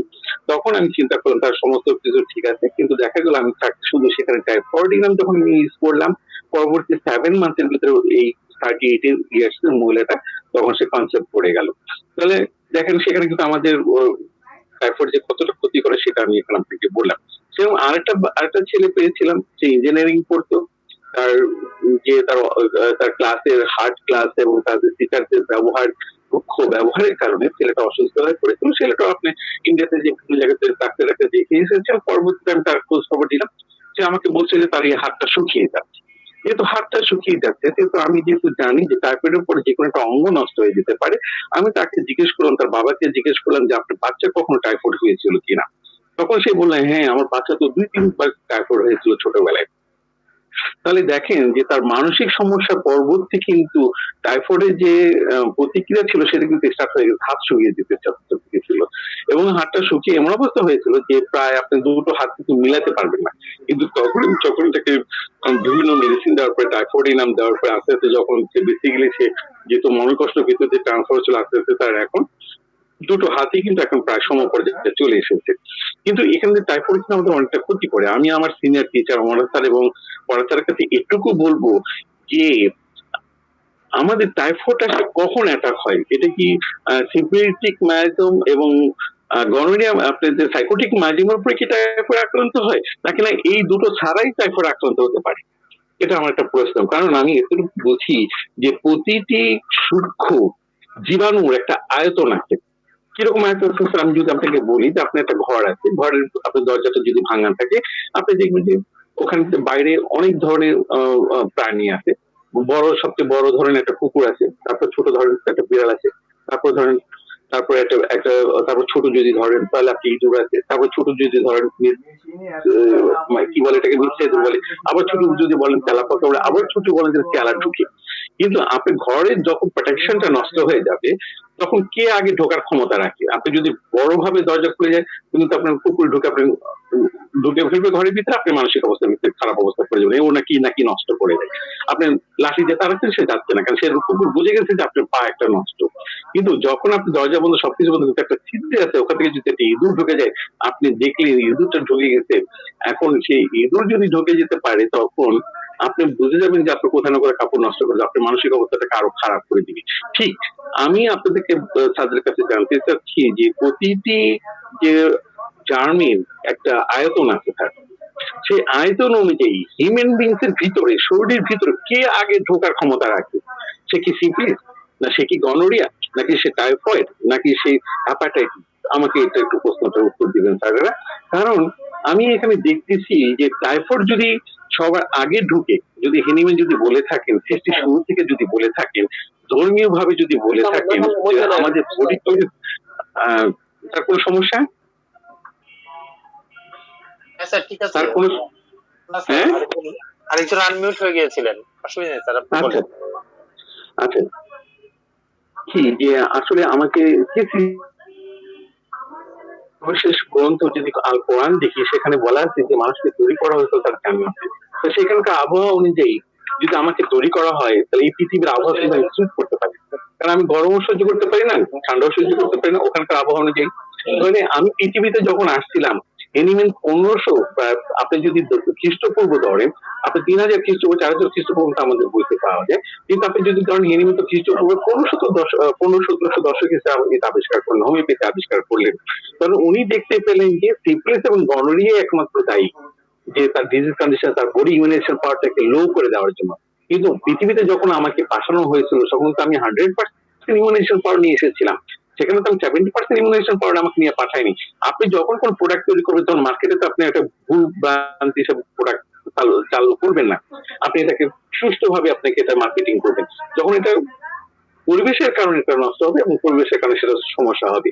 তাহলে আমি যদি আমার বডিটাকে যদি দেখি আমার সৃষ্টিকর্তা আমাকে পরিপূর্ণভাবে পাঠিয়েছিলেন, কোন ডিজিজ কন্ডিশন ছিল না সেখানে, তাহলে আমি এখানে ডিজিজ কন্ডিশন আক্রান্ত হইলাম কিভাবে সেখানে? সেটা আমার একটা বড় প্রশ্ন। তাহলে আমি যদি দেখি আমার জ্ঞান অনুযায়ী যদি বুঝি, ডিজিজ কন্ডিশনে যদি আমাকে উত্তেজক কারণ, যেটা অতি অতি ক্ষুধা, অতি খাবার নষ্ট হয়ে যাওয়া, অতি খাওয়ার হওয়া, অতি গরম পড়া, অতি হয়, যার কারণে আমার উত্তেজকের কারণে আমি ডিজিজ কন্ডিশন আমার শরীরে আসতে পারে, এবং সেটা পরবর্তী কিছুদিনের ভিতরে আবার যদি এটাকে পালন করা হয় সেটা আবার আমি এখান থেকে উতরে আসতে পারি। কিন্তু পরবর্তীতে যখন দেখেন যে এই যে ডিজিজ কন্ডিশন গুলো আপনি দেখেন যে সিফিলিস এবং গনোরিয়া, যদি আমি দেখি যে ইসলামের যে বলছে, কোরআনে বলছে যে লূত আলাইহিস সালামের সময় পৃথিবীটাকে উল্টিয়ে দিয়েছিলেন যখন সমকামী এবং ওভার সেক্সুয়ালিটি বেড়ে যাওয়ার কারণে, কিন্তু পরবর্তীতে কিন্তু তিনি এই ধরনের ঘটনা ঘটাননি। যদি এই ধরনের ঘটনা যদি না ঘটান তাহলে আমার 11 বছর 12 বছর পিউবার্টিটা আসা শুরু হলো, 12 বছরে যখন পিউবার্টিটা আসা শুরু হলো তখন আমার এক গ্লাস পানির লোভ আমি সামলাতে পারবো, একটা মিষ্টির লোভ সামলাতে পারবো, কিন্তু একটা মেয়ে মানুষের শরীর কিন্তু আমি না দেখার লোভ সামলাতে পারবো না। এখান থেকে কিন্তু আস্তে আস্তে আস্তে কিন্তু আমি ওভার সেক্সুয়ালিটিতে পড়ে যাচ্ছি। তখন যে ডিজিজ কন্ডিশনটা আসে তখন দেখা যাচ্ছে সেটা প্রথমেই কিন্তু গনোরিয়া বা সিফিলিস আসছে, সেখানে কিন্তু টাইফয়েড আসেনি স্যার। কারণ আমাকে বলবেন টাইফয়েড আগে আসছে না সিফিলিস আগে আসছে, এটা আমাকে একটু আইডেন্টিফিকেশন করে দিবেন। এটা আমি একটা করোনি ডিজিজ ওটা পরে আমি এটা ভালোভাবে ধরতে পারিও আবার ধরতে পারছিলাম না, এটা আমাকে একটু ক্লিয়ার করবেন কে আগে আসবে। কারণ আপনি যদি দেখেন যে আমি যেটা বুঝি যেটা হলো যে সিফিলিসের কারণে আমার 100% ইমিউনাইজেশন পাওয়ার 70-তে চলে আসতো। আর যদি গনোরিয়া করি, গনোরিয়া যদি আক্রান্ত হই তাহলে দেখা যাচ্ছে আমি 80% ইমিউনাইজেশন পাওয়ারে চলে আসি। এখন আমার 80 এবং 70 নিয়ে আমি পৃথিবীতে চলছি, এবং পরবর্তী আমার যে বংশ পরস্পরে যারা আসবে তারা কিন্তু 80-70 ভিতরে থাকবে, তারা ইমিউনেশন পাওয়ার যেহেতু নাই, তাহলে সে তার বডি কন্ডিশন কিন্তু তার কিন্তু 100-এর মতো নয়, সেখানে 70 এবং 80 আসবে। এখন সে যদি অনিয়ম করে তাহলে 70 থেকে তার 60-তে ইমিউনেশন পাওয়ার চলে আসবে, 80 থেকে তার 70-তে চলে আসবে। এখন দেখেন সেখানে টাইফয়েড ঢুকতেছে, আরো কমে আসলো ইমিউনেশন পাওয়ার, সেখানে দেখেন হ্যাপাটাইটিস ঢুকতেছে, আরো অবস্থা খারাপ হলো, সেখানে দেখেন আরো সূক্ষ্ম রোগ জীবাণু ঢুকতেছে, এরপর অবস্থা দেখেন সেখানে টিস্যু ডিজেনারেটিভ হয়ে যাচ্ছে। এখন এই জায়গাগুলো আমাদেরকে ক্লিয়ার করতে হবে, কে আগে আসলো কে পরে আসলো। এটা যদি আমরা ক্লিয়ার না করতে পারি তাহলে তো আমার ওষুধ সিলেকশনটা কিন্তু একটু অন্যরকম হয়ে যাচ্ছে স্যার। সেই জন্য আমার স্যারের কাছে এটা প্রশ্ন। এই যে পাঁচ ডিজিজের ভিতরে মনে করেন আমরা যদি পাই যে নিউমোনিয়া হয়েছিল ছোটবেলায় নিউমোনিয়া হয়েছিল, তাহলে তোমার নিউমোনিয়া হওয়ার আগে তুমি বিসিজি টিকা দিছো, না তোমার নিউমোনিয়া হওয়ার পরে বিসিজি টিকা দিছো? কারণ আজকাল পৃথিবীতে বাচ্চা আসলেই হসপিটাল থেকে বাচ্চাটাকে বের করার আগেই বিসিজি টিকা দিয়ে দেয়। যখন বিসিজি টিকা দিয়ে দেয়, যখন সে ঠান্ডায় পড়ে যায়, কিন্তু বিসিজি টিকা কিন্তু তার বুঝতে একটি সেখানে একটি থাকার কারণে নিউমোনিয়া ঠান্ডা কাশিতে ভোগার কারণে, উত্তেজক কারণের ভিতরে ভোগার কারণে তার যেহেতু পিছনে আপনার বিসিজি টিকা দেওয়া যায়, সে পট করে সে অ্যাক্টিভ হয়ে যাচ্ছে। তখন তার দেখা যাচ্ছে নিউমোনিয়ার ভিতরে ফর্ম করে পড়েছে, এবং পরবর্তী বলছে যে তার আস্তে আস্তে তার যক্ষার দিকে সে টান দিতেছে। এটা আমাদের বুঝতে হবে, কারণ আজকাল বাচ্চারা কিন্তু দেখা যাচ্ছে যে 6 মাস ভালো থাকছে, তার 6 মাসের পর থেকে সে স্যার প্রতি মাসে আমার বাচ্চাটা অসুস্থ হয়ে পড়তেছে, কোনো মাসেই ভালো থাকতেছে না। তাহলে আমি যদি দেখি পৃথিবীতে যখন একটা লাইফ আসে তার হেরিডিটি ছাড়া আর কোনো কিছু সে নিয়ে আসে না, তাহলে আমার যে ভ্যাকসিনেশন যেটা দেওয়া হয়েছিল সেটার ভিতরে আমার যে যেখানে যে খারাপ ছিল সেটা কিন্তু আমাদের পাবলিশ করা উচিত, আমাদের ছাত্রদেরকে বলা উচিত যে বিসিজি কি কি ক্ষতি করতে পারি, আমার আমার মিজেস হাম রুবেলা এই টিকা কি ক্ষতি করতে পারে, সেগুলো আমাদের ছাত্রদেরকে জানানো উচিত। যদি এটা জানে তাহলে কিন্তু দেখবেন যে তাকে ওষুধ সিলেকশনটা খুব সহজ হয়ে যাবে। আপনি ধরেন একটা বাচ্চা পৃথিবীতে জন্মগ্রহণ করলো, সে মায়ের অস্ত্রের ভিতর যে বের হবে, যদি ন্যাচারালি থাকে, বাবা মা দুজনই সুস্থ, এবং দুজনই যদি সুস্থ থাকে 100% ইমিউনেশন পাওয়ার থেকে বাচ্চাটা যখন পৃথিবীতে আসলো, তখন সে শুধু একটু কি কষ্ট পেতে পারে, সেটা হলো যে অস্ত্রের ভিতর দিয়ে যখন ট্রান্সফার হচ্ছে, দায় যখন টানতেছে তখন একটু ব্যথা পেতে পারে, তার শরীরে একটু ব্যথা হতে পারে। সুতরাং আমার সিম্পল আমার মেডিসিন দিয়ে আমি এটাকে ভালো হয়ে যেতে পারি। কিন্তু একটা বাচ্চা যখন পৃথিবীতে যখন আসলো, তার প্রথমে সে তার নিঃশ্বাসের নিতে গন্ডগোল হলো, তখন সে আস্তে আস্তে তার কান্নাটা করতে পারলো না, তাহলে কি তার কি ধরনের বডিতে যে হ্যামার করা হয়েছে, যার কারণে বাচ্চাটা পৃথিবীতে আসার পর পরে সে কান্না করছে না, সেটা আমাদেরকে খেলতে হবে। সেগুলোকে আমাদেরকে আইডেন্টিফিকেশন করে করে আমাদের ছাত্রদেরকে বলতে হবে। কিন্তু আমাদের ছাত্ররা কিন্তু সেখানে কিন্তু কিছুই পাচ্ছে না। কিন্তু দেখবেন যে আপনি যে দেখতে পাবেন যে আপনার আসলে মডার্ন যে বইগুলো আছে, সেখানে দেখতে পাবেন যে ডেভেলপমেন্ট অ্যারেস্টেড নামে একটা রুব্রিক আছে। এটা কিন্তু আমাদের কেউ খেয়াল করতেছে না। আপনি ভ্যাকসিনের কারণে যে ডেভেলপমেন্ট অ্যারেস্টেড হয়ে যাচ্ছে সেখানে কেউ খেয়াল করছে না। সবাই তার জ্বর কাশির জন্য, ঠান্ডা কাশির জন্য ওষুধ দিয়ে যাচ্ছে, কিন্তু তাকে যে একটা নিউ লাইফ পৃথিবীতে আসলো, সেখানে যে তার 14 মাসের ভিতরে বা 6 মাসের ভিতরে যে 14টা ভ্যাকসিন তাকে ইনজেক্ট করা হলো, সেটা যে তার পরবর্তী যে সব এই কতগুলো যে ভ্যাকসিন তার বডিটাকে কন্ট্রোল করে নিল, এদিকে না খেয়াল করে কিন্তু আমি ওষুধ সিলেকশন করে চলে যাচ্ছি। কিন্তু আমাদের এখানে খেয়াল করতে হবে, প্রতিটা ধাপে ধাপে খেয়াল করতে হবে যে 70 বছর জিন্দিগির প্রতিটা ধাপ ধাপ আছে, এখানে আমাকে ধাপ ধাপ করতে হবে। যে বাচ্চাটা 10 দিন হলো না, সে তো অন্য প্রাণী কুকুরের বাচ্চাটা কি সুন্দর করে সে চোখ করে সে হাঁটতেছে খেলতেছে, আর আমার বাচ্চাটা 2 মাসও গেল না, 15 দিনও গেল না, সে বিছনায় বসে ঠান্ডা কাতরাচ্ছে। এটা কেন হবে স্যার? এটা আপনি প্রশ্ন করেন, আপনি নিজেকে সবাইকে প্রশ্ন করেন, এটা কেন হবে? কারণ প্রকৃতির ভিতরে কি মানুষ যদি সৃষ্টির সেরা জীব হয়ে থাকে, তাহলে প্রকৃতির ভিতরে তাহলে কুকুরের থেকেও আমি অধম? আমার বাচ্চাটা কি তাহলে সেক্সুয়ালের থেকেও অধম? এটা প্রশ্ন দাঁড় করানো এখানে। তো দেখা যাবে যে কিসের জন্য আমাদের এই সমস্যা তৈরি হচ্ছে, সেটা আমরা যদি আইডেন্টিফিকেশন করতে পারি, এটা যদি আমরা সামাজিক ভাবে এটাকে বলতে পারি, এবং সেই সহসার যদি আমাদের এনিম্যালের মতন থাকে, আর এনিম্যালের মতো যদি আমরা সেইটাকে যদি গ্রহণ করতে পারি, আমাদের পেটে ভাত থাকুক আর না থাকুক, যেটাকে যদি আমরা এস্টাবলিশ করে দিয়ে যেতে পারি, তাহলে আমাদের সার্থকতা।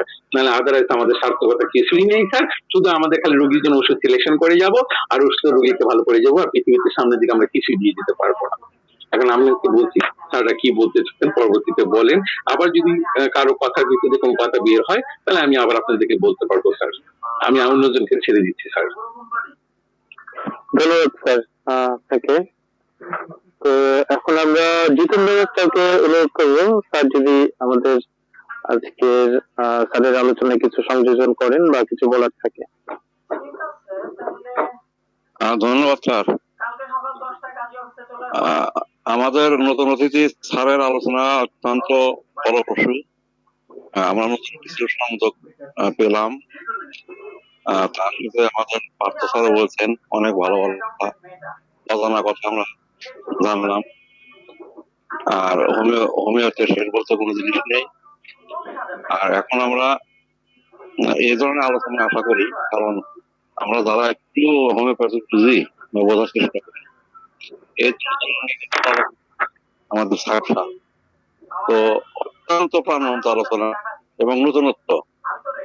তো স্যার আমাদের আসবেন, নিয়মিত আসবেন। আপনার জন্য আমরা আকাঙ্ক্ষিত থাকবো। মাঝে মাঝে আমাদের এই রসদ দিবেন থেকে আমাদের শিখাবেন। ধন্যবাদ সকল স্যারকে। ধন্যবাদ, থ্যাংক ইউ। পর্যায়ে আমরা গিরিধর স্যারকে অনুরোধ করবো স্যার যদি কিছু সংযোজন করেন বা কোনো কিছু আপনার সংযোজন করার থাকে, গিরিধর স্যার আপনি আনমিউট করবেন।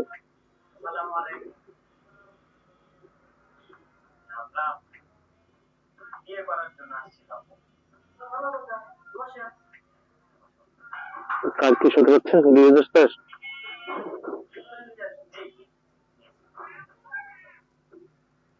স্যার আপনি আনমিউট করে কথা বলবেন স্যার।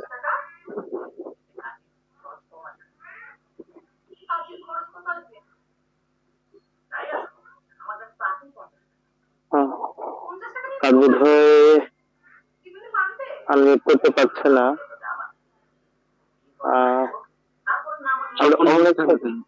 ডক্টর স্বপন বুড়ে স্যার আছেন। বুড়ে স্যার তো বোধহয় লেফট করলেন। বুড়ে স্যার বোধহয় লেফট করছেন। জি, বুড়ে স্যার চলে গেছে।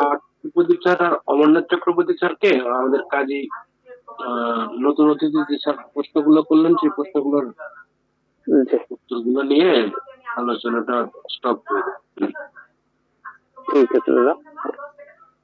অমরনাথ স্যার এবং পার্থ স্যার, আপনারা যদি আমাদের কাজী সাইদ স্যারের বক্তব্যের সাথে স্যার কিছু প্রশ্ন করেছেন, আপনারা স্যারের এই প্রশ্নগুলোকে যদি আমাদেরকেও এই বিষয়গুলো নিয়ে একটু আমাদেরকেও পরিষ্কার ধারণা দেন, আমরা উপকৃত হব।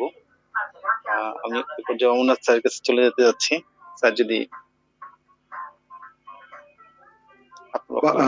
পার্থ, তুই কি কোনো উত্তর দিবি? পার্থ স্যার ঠিক আছে। আরে স্যার ঠিক আছে, ঠিক আছে, আমি আমার সাধ্যমতো চেষ্টা করছি।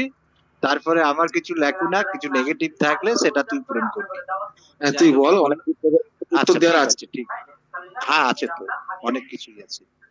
যাই হোক, ধন্যবাদ আজকের অ্যাঙ্কার বাপ্পি স্যারকে আর কাজী সাহেব স্যার।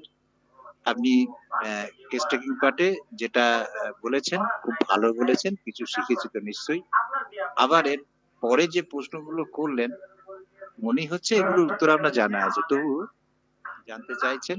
এখন আমি যতটুকু বুঝেছি তার মধ্যে থেকে আমি চেষ্টা করছি যতটা ক্লিয়ার করা যায়, বা আজকে রাজ্যে সমস্ত আমাদের স্যাররা রয়েছেন হোমিও দর্পণ গ্রুপের মধ্যে অনেক যোদ্ধা আছেন। আশা করা যায় আমরা পারস্পরিক আলোচনার মাধ্যমে এর একটা সমাধানে পৌঁছাতে পারবো। বিষয় হচ্ছে যে এই যে অনেক মায়াজম ছাড়া তো একটা ডিজিজের যে টেন্ডেন্সি, যেটাকে বলা হয় সাসসেপ্টিবিলিটি, এই সাসসেপ্টিবিলিটির পিছনে কিন্তু মায়াজম থাকে, স্পেশালি সোরা। এখন সোরার উৎপত্তি সম্পর্কে এই আনমিউট করতে অমর আনমিউট রয়েছে, ওটাকে হ্যাঁ মিউট করে দে। হ্যাঁ, তাহলে এখানেতে আমরা সেই আপেল খাওয়ার গল্প পাই, যদিও সেটা রূপক একটা। তাহলে এখানে একটা দেখা গেল গ্রিড রয়েছে। আমি এর আগে একদিন আলোচনা প্রসঙ্গে বলেছিলাম, যদি আমরা আদিম সভ্যতায় ফিরে যাই তাহলে সেখানে আমরা দেখব মানুষ জঙ্গলে রয়েছে আলাদা আলাদা ভাবে, অন্যান্য জীবজন্তু যেরকম থাকে তার সাথে আলাদা কিছু নেই। আপনার আধ্যাত্মিক বা ধর্মীয় বিষয়টাতে আমি যাচ্ছি না, সেখানে কোন রকম হয়তো ব্যাখ্যা থাকতে পারে, আমার জানা নেই ওসব। আমরা বিজ্ঞানের আলোকে জিনিসটাকে দেখার চেষ্টা করি। আর আপনি আধ্যাত্মিক বিষয়ে কিছু জানাবার থাকলে আমরা শিখবো নিশ্চয়ই। বিজ্ঞানের আলোকে বা একটা যুক্তিসম্মত কারণ যেটা বোঝা যায় যদি আমরা এনসেন্ট থেকে শুরু করি, জঙ্গলের সভ্যতা থেকে, তাহলে সেখানে কি ভাই, যা অন্যান্য জীবজন্তুর মতো মানুষও রয়েছে। এরপরে মানুষ সংঘবদ্ধ হলো, মানে একটা একটা গোষ্ঠী তৈরি হলো। গোষ্ঠী তৈরি হলো কেন না, একা একা থাকার একটা অসুবিধা, মানুষ যখন গুহাতে বাস করলো এবং তাদের একটা নিজেদের মধ্যে এক একটা দল উপদল তৈরি হলো, সেখানেতে তারা জীবজন্তু মেরে খেত, গাছের ফল মাকড় যা কিছু পেত সেইগুলো তাদের খাদ্য ছিল। তারা ক্রমশ সভ্য হচ্ছে। এই সভ্যতার মধ্যে তাদের অবশ্যই ক্রাইসিস থাকবে, যেটা আমরা রবার্টসের বইতে পাই, এই যে সোরা, সেটা হচ্ছে ডেফিসিয়েন্সি মায়াজম। এই ডেফিসিয়েন্সিটা কিন্তু ওইখানে শুরু হলো তার অভাব থেকে, তার ক্রাইসিস হলো, একটা খাবারের ক্রাইসিস হলো। তাহলে সেইখানে কি হচ্ছে, যদি তাদের সঞ্চিত খাবার থাকে তাহলে সেটাকে তারা একটা অ্যাটাক করে নিয়ে নিল বা সেখানে চুরি করলো তাদের সেই অভাবটা মেটাবার তাগিদে। আবার দেখুন, সেই সময়তে এই আমাদের মতন তো সব সংসারে বিয়ে থা করে নিয়ে এসে সংসার করছে এমনটা নয়। সেই সময় কিন্তু একটা দলটা ছিল মহিলাদের, যেমন এখন আমরা অন্যান্য জীবজন্তুদের দেখি মায়েরা তাদের সন্তানকে লালিত পালিত করে। সেখানে সেই গ্রুপের দেখা যেত যে মহিলা হচ্ছে সেই দলটার কর্তা, মহিলার নিয়ন্ত্রণে থাকে। যেমন আমরা মৌমাছিদের দেখি, রানী মৌমাছি রয়েছে একটা মৌচাকের মধ্যে, দেখা গেল যে একটা ইয়াং লাইফে একটা মহিলার যে গ্রহণযোগ্যতা থাকে, সেই যখন আবার ওল্ডে চলে যায় তার যেন সেই জুলুস ভাবটা চলে যায়। আবার তারই আত্মজা তার কম্পিটিটর, সে বুড়ি হলো, মাটা বুড়ি হলো, তার মেয়েটা যুবতী হলো, ছেলেদের আকর্ষণ সেখানে গেল, তাহলে এখানে কি হলো, গ্রিড হলো আর পারভার্সন সেক্স হলো। এখন বিষয় হচ্ছে যে কোনটা আগে এসেছে, সিফিলিস, গনোরিয়া, টাইফয়েড, বিষয়টা আমরা মেটেরিয়ালিস্টিক জিনিস নিয়ে মানে বস্তুবাদের দৃষ্টিভঙ্গিতে দেখবো না। এখানে সব শক্তির খেলা, রোগ শক্তি, জীবনী শক্তি, ওষুধের শক্তি, এই শক্তি। কিন্তু এই হোমিওপ্যাথি বাদ দিয়ে আর কোন চিকিৎসা বিজ্ঞান এই জায়গাটায় পৌঁছাতে পারে নাই। তারা এখনো কিন্তু সেই বস্তুবাদেতেই পড়ে রয়েছে। কিন্তু হোমিওপ্যাথি এই বস্তুবাদে, মানে সেটাও তো একটা বিজ্ঞান। হ্যানিম্যান ক্রমশ ডোজটাকে কমাতে কমাতে এই তো পোটেন্সির জায়গাটায় আসলেন, সেটা ধারাবাহিক ভাবে, তা আমরা সকলেই জানি। তারপরে দেখা যাচ্ছে যে একটা সার্টেন পিরিয়ড, আগে আমরা জানতাম 30 পর্যন্ত, নাকি রিসেন্ট আরো হয়েছে 200 পর্যন্ত, নাকি 1M পর্যন্ত সেখানে ওষুধের একটা ড্রাগ সাবস্টেন্স পাওয়া যায়। কিন্তু কোশ্চেন হচ্ছে যে আমরা যখন সিএমডিএম দিই সেখানে তো আর এখনো পর্যন্ত সেটা পাওয়া যায় না। এরকম আলোচনা হয়েছিল আমাদের এই পশ্চিমবঙ্গে আনন্দবাজার বলে একটা পত্রিকা বার, সেখানে একটা এই বিজ্ঞান নিয়ে লেখালেখি করেন, তার একটা রাইটিংস বেরিয়েছিল জলের স্মৃতিশক্তি। আমাদের এই হোমিওপ্যাথি নিয়ে উপহাস করা যায় যে গোমুখে 1 ফোঁটা বা 1 গ্রাম ওষুধ ফেলে দিলাম আর দক্ষিণেশ্বরে এসে সেই জলটা খেয়ে নিলাম, আমার রোগ ভালো হয়ে যাবে, যেন অনেকটা ওই রকম। আমাদের এই যে শক্তি তত্ত্ব, কিন্তু এটা তো আমরা যখন একটা সিম্পিলিমাম বেসিসে এবং সেখানে শক্তিরও যেটা সিএম যেখানে লাগছে, সিএম দিয়ে আমরা তো কাজ পাচ্ছি, সেখানে কিন্তু কিন্তু ড্রাগ সাবস্টেন্স নেই। আর কোন আয়তনটা কোনটার বেশি আজকে এই মঙ্গল গ্রহে পৃথিবী কিন্তু সেটাকে কন্ট্রোল করছে, তার যে মেশিনারি সিস্টেম যা কিছু রয়েছে। আজকে আপনি বদ্ধ ঘরের ভেতরেতে ছবি দেখছেন এই ভারতবর্ষের বিভিন্ন লোকের বলুন বা আমরা যারা এই গ্রুপে মিট করেছি, এই জিনিসগুলো আসছে কোথা থেকে? এগুলো কিন্তু আমরা মেটেরিয়ালিস্টিক দৃষ্টিভঙ্গিতে দেখলে পারে এই হাওয়ার ভেতর দিয়ে কি করে তাহলে এই ছবি চলে আসলে, এই একটা মেসেজ পাঠাচ্ছেন চলে আসছে, এটা শক্তির বিষয় না, একটা পাঠানো হচ্ছে আবার সেইটাকে ধরে নেওয়া হচ্ছে, বিজ্ঞানের অবদানও বটে। তাহলে এই যে ডেভিয়েশন অফ ভাইটাল ফোর্স পরবর্তীকালে এলিমেন্ট ভাইটাল প্রিন্সিপাল হচ্ছে। তাহলে ডেভিয়েশনটা একটা মেটেরিয়ালস করছে নাকি তার একটা পাওয়ার করছে, ডিজিজ পাওয়ার, সেই কিন্তু এই ডেভিয়েশনের জন্য দায়ী হচ্ছে। তাহলে আমরা এই স্থূলবাদের দৃষ্টিভঙ্গিটা বাদ দিয়ে আমাদের শক্তির বিষয়টাকে মাথায় রাখতে হবে। আর শক্তিটা একটা চৌম্বক শক্তি, ধরুন না আমরা টেবিলের নিচেতে দেখবেন একটা চুম্বক ধরে নিয়ে, আর উপরেতে আপনি একটা লোহার কোনো বস্তু ধরুন বা কয়েন ধরুন, টেনে নিয়ে যান। আমরা সেই যখন খুব নিচু ক্লাসে পড়তাম, স্কুল লেভেলে পড়তাম, তখন এইসব নিয়ে আমরা খেলা করতাম, দেখতাম আর কি। এইরকম আমরা স্কুলেও দেখেছি, বাড়িতেও সেই চুম্বক নিয়ে। আগেকার রেডিওতে চুম্বক থাকতো, সেই রেডিওটা যখন খারাপ হয়ে যেত সেখান থেকে চুম্বক বার করে নিয়ে, বা বাড়িতেও চুম্বক টুম্বক নিয়ে আগেকার দিনে অনেকে ওই ব্যবসাদাররা ওই চুম্বক নিয়ে ওই পয়সা পরীক্ষা করত। বা এখনো দেখা যায় যে কিছু এই ধর্মীয় যে কিছু উৎসবে অনেকে এই পয়সা টয়সা ফেলে।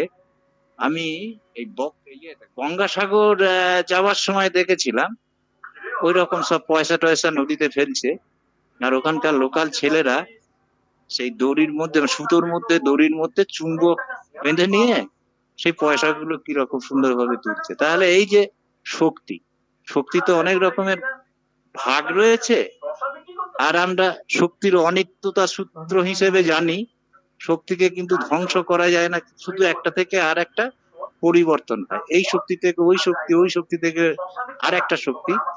এটা তো ফিজিক্স আমাদের শেখাচ্ছি। তাহলে শক্তিকে আপনি আটকাবেন কি দিয়ে? এখানে হলো সাসেপ্টিবিলিটি, আর হলো কি যেটা ওই বেসিক মায়াজম যেটা রয়েছে, আর হলো এক্সাইটিং কজ, যেটা অ্যাপ্রিজম 5 এলিমেন্ট খুব সুন্দরভাবে বলেছেন। এই যে সোশ্যাল রিলেশনশিপ, ডোমেস্টিক রিলেশনশিপ, এই সমস্ত যে বিষয়গুলো এখানেও দেখবেন সেটা একটা ডিপ্রাইভ হচ্ছে, তার একটা কষ্ট হচ্ছে, সেই ভাইটাল প্রিন্সিপাল তার উইক হচ্ছে, সেইখানে কিন্তু তার কিছু ম্যানিফেস্টেশন করছে। আর আপনার ওই যে কি জানো, ওই আফটার সেক্সুয়াল রিলেশনশিপ, এইটা অবশ্য আমার জানা নেই যেটা কোন মেডিসিন হয়।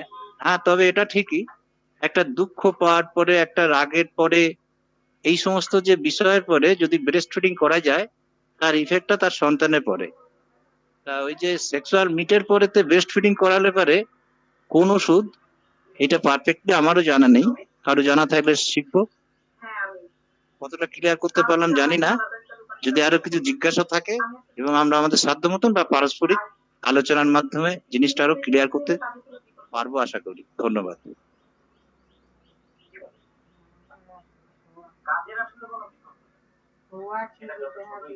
অমরনাথ স্যার, আপনি কি বলবেন?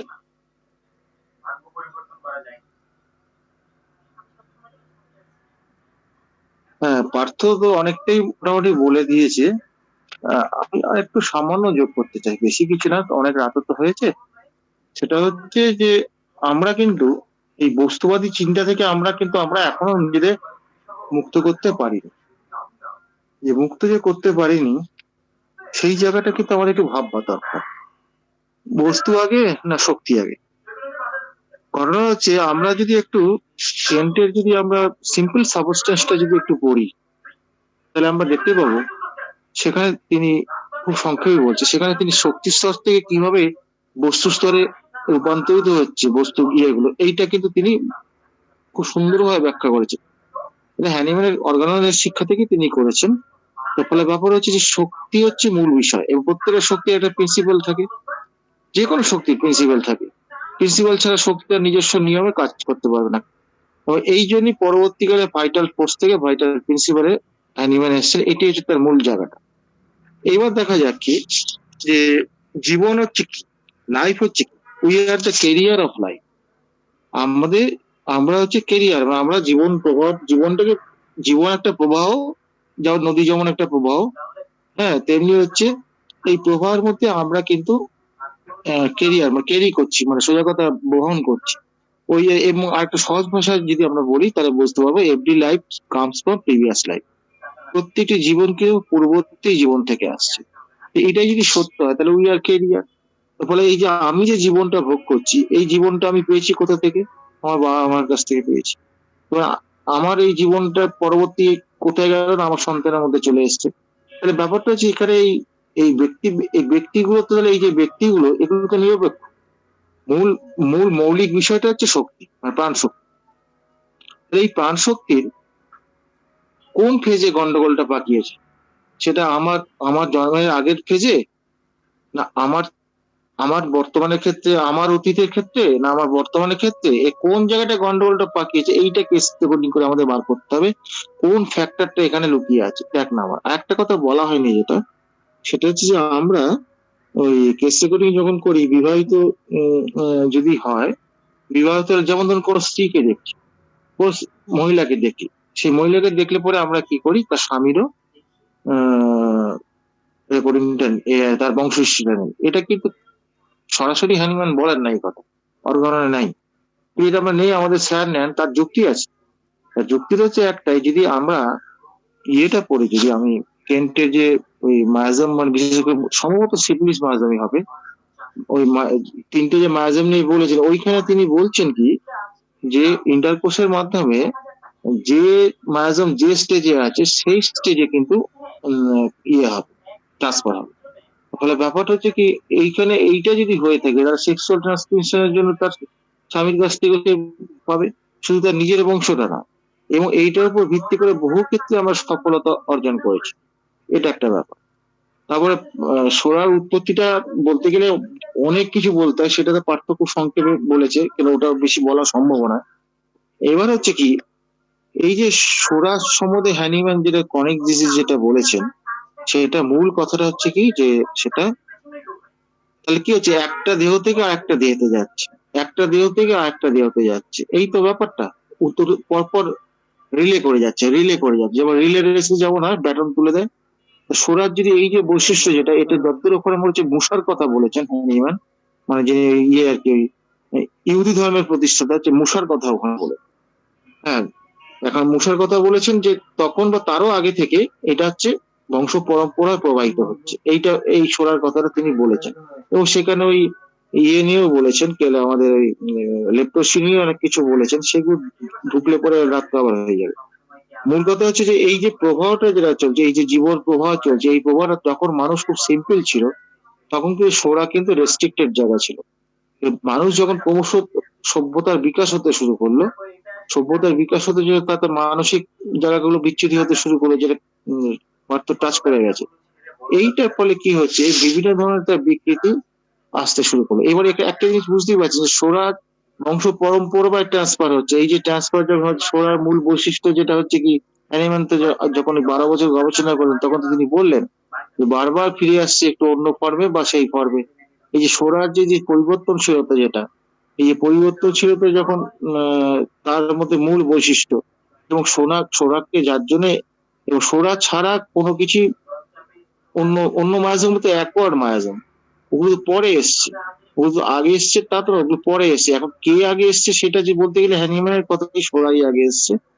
এবং কারণ ব্যাপারটা হচ্ছে প্রথমেই তো এর সম্বন্ধে যেটা বলা হয়, সিপিলি সাইকোসিস সম্বন্ধে যেটা বলা হয়, এটা হচ্ছে যে অ্যানিম্যাল পয়সনের ফলে ওটা নাকি উৎপন্ন হয়েছে, এরকম একটা দাবি করা হয়। সেটা পরবর্তীকালে যে সে প্রস্কটারে গিয়ে অর্জন করেছে, এগুলো পরের ব্যাপার। কথা হচ্ছে যে এইটা কিন্তু বলা হয়ে থাকে। তাহলে এবার কি হচ্ছে যে এই যে সোরা হচ্ছে মৌলিক মায়াজম, ওই মৌলিক মায়াজম কি হচ্ছে, এই সোরা থাকলে পরে ওই যে লোভ হয়, ইয়ে হয়, যে কথাগুলো পার্থ বলেছে, ও সেই লোকটা কিভাবে সেটাকে সেই লোকটাকে পরিপূরক করবে কি করে? দুটো প্রসেসে করতে পারে। একটা আহ দুমদাম করে তাকে ধ্বংস করে দিয়ে সে নিজে অর্জন করতে পারে, আর একটা তো সে কৌশল করে সেটাকে গ্রহণ করতে পারে। ওটা হলে পরে সিফিলিস হবে, এটা সোরা হবে। আসলে সোরা সিফিলিস সাইকোসিস এগুলো বস্তুনিক চিন্তা থেকে যদি আমরা শুধুমাত্র এইটা এই রোগে ধরলে এই হয় ওটা হয় এইভাবে ধরলে কিন্তু হবে না। আসলে এগুলো হচ্ছে বৈশিষ্ট্য। হ্যাঁ, এগুলো একটা বৈশিষ্ট্য। মায়াজামের মধ্যে যে তার শক্তি বৈশিষ্ট্য থাকে, এটা তো একটা বৈশিষ্ট্য। এই বৈশিষ্ট্য দিয়ে আমরা মায়াজাম গুলোকে চিনবো। মায়াজামকে তো আমরা হাতে পাবো না, কারণ হ্যানিম্যান যে মায়াজাম আবিষ্কার করে তিনি ল্যাবরেটরিতে তিনি টেস্ট করে কেমিক্যাল রিয়াকশন করতে দেখাননি। তিনি 12 বছর পর্যবেক্ষণ করেছেন সিমটমের মুভমেন্ট গুলো। এই মুভমেন্ট গুলো পর্যবেক্ষণ করে তখন তিনি সেখান থেকে সরার জায়গাতে এসে এই মুভমেন্ট পর্যবেক্ষণের জায়গায় আমরা মনে করি যে কেস রেকর্ডিং করলাম আর ওষুধ সঠিক নির্বাচন করলাম, রোগীটি সেরে গেল। এটা কিন্তু খুব গন্ডগোলের কথাবার্তা, তাই কি? না, সব ক্ষেত্রে তা নয়। ব্যাপার হচ্ছে পরবর্তীকালে যদি আমরা ঠিক মতো সময়ে ওষুধ না দিতে পারি বা ওষুধ পরিবর্তন না করতে পারি, হ্যাঁ, বা যদি ওষুধ অপেক্ষা করতে না পারি, তাহলে কিন্তু কেস নষ্ট হয়ে যাবে। একটা ছোট উদাহরণ দিয়ে বলি, ছোট্ট উদাহরণ। সেটা হচ্ছে যে রবীন্দ্রভারতীর একটি ছেলে অসাধারণ সুন্দর রবীন্দ্রসঙ্গীত গায়। হুম। এবং সেই ছেলেটি কোন একটি মেয়ের প্রেমে পড়ে। মেয়ের প্রেমের পর সেই প্রেমটা তার ভেঙে যাওয়ার পর সে কিন্তু অসুস্থ হয়ে পড়ে। অসুস্থ হওয়ার পর তাকে অসুস্থ ডিপ্রেশন ডায়াগনোসিস করেছিল এবং নিমহাংসেও পর্যন্ত দেখানো হয়েছিল, তাকে ভর্তি রাখা হয়েছিল মাস। তো প্র্যাকটিক্যালি তারা বিশেষ কিছু করতে পারে এবং ছেলেটা ঘরেই চুপচাপ বসে থাকে ইত্যাদি ইত্যাদি। তা কপাল গুনে আমার পাল্লায় পড়েছিল আর কি। তো এইবার হচ্ছে কি যে তাকে আমি ন্যাট্রামিউর দিয়েছি। ন্যাট্রামিউর দেওয়ার পরে আমি যেহেতু সিমটোম্যাটোলজি যা পেয়েছি ন্যাট্রামিউর দিয়েছি, দেওয়ার পর আমি আমার মতন করে দিয়েছি। দেওয়ার পরে দিন 15 বোধহয় তার মা আমাকে ফোন করে বলছে, ডাক্তার কি ওষুধ দিলেন, আমার ছেলে তো আরো খারাপ হয়ে গেছে। আরো খারাপ হয়ে গেছে মানে? না, ছেলে তো আমার সঙ্গে আগেতে কথাবার্তা টুকটাক বলতো, জিজ্ঞাসাবাদ করতো, বাবা আসলে পরে বাবার সঙ্গে টুকটাক কথা বলতো, এখন তো কার সঙ্গে কথা বলে না, ঘরের মধ্যে চুপ করে বসে থাকে, খাওয়া দাওয়া প্রায় ছেড়ে দিয়েছে, চোখ মুখ সব ঢুকে গেছে, ঘুমোচ্ছেও না, এরকম একটা স্ত্রী অবস্থার মধ্যে হয়ে গেছে। তো তখন আমি বললাম তাহলে আপনি একবার নিয়ে আসুন, আমি দেখবো সামনাসামনি দেখবো। আমি রীতিমতো ভয় পেয়ে গেছি। রীতিমতো ভয় পেয়ে গেছি এই কারণে যে একটা পেশেন্টের ওষুধ দেওয়ার পর যদি তার খাওয়া ছেড়ে দেয়, সে যদি ফ্যামিলি রিলেশনের ক্ষেত্রে তার যদি ব্লক হয়ে যায়, মানে বাবা মার সঙ্গে আর কথা বলছে না, ঘরের মধ্যে নিজেকে আবদ্ধ রাখছে, আপাত দৃষ্টিতে কিন্তু এটা কিন্তু অবশ্যই কিন্তু ডিটোরিয়েশন, মেন্টাল ডিটোরিয়েশন, মানসিক ভাবে সে খারাপের দিকে চলে যাচ্ছে।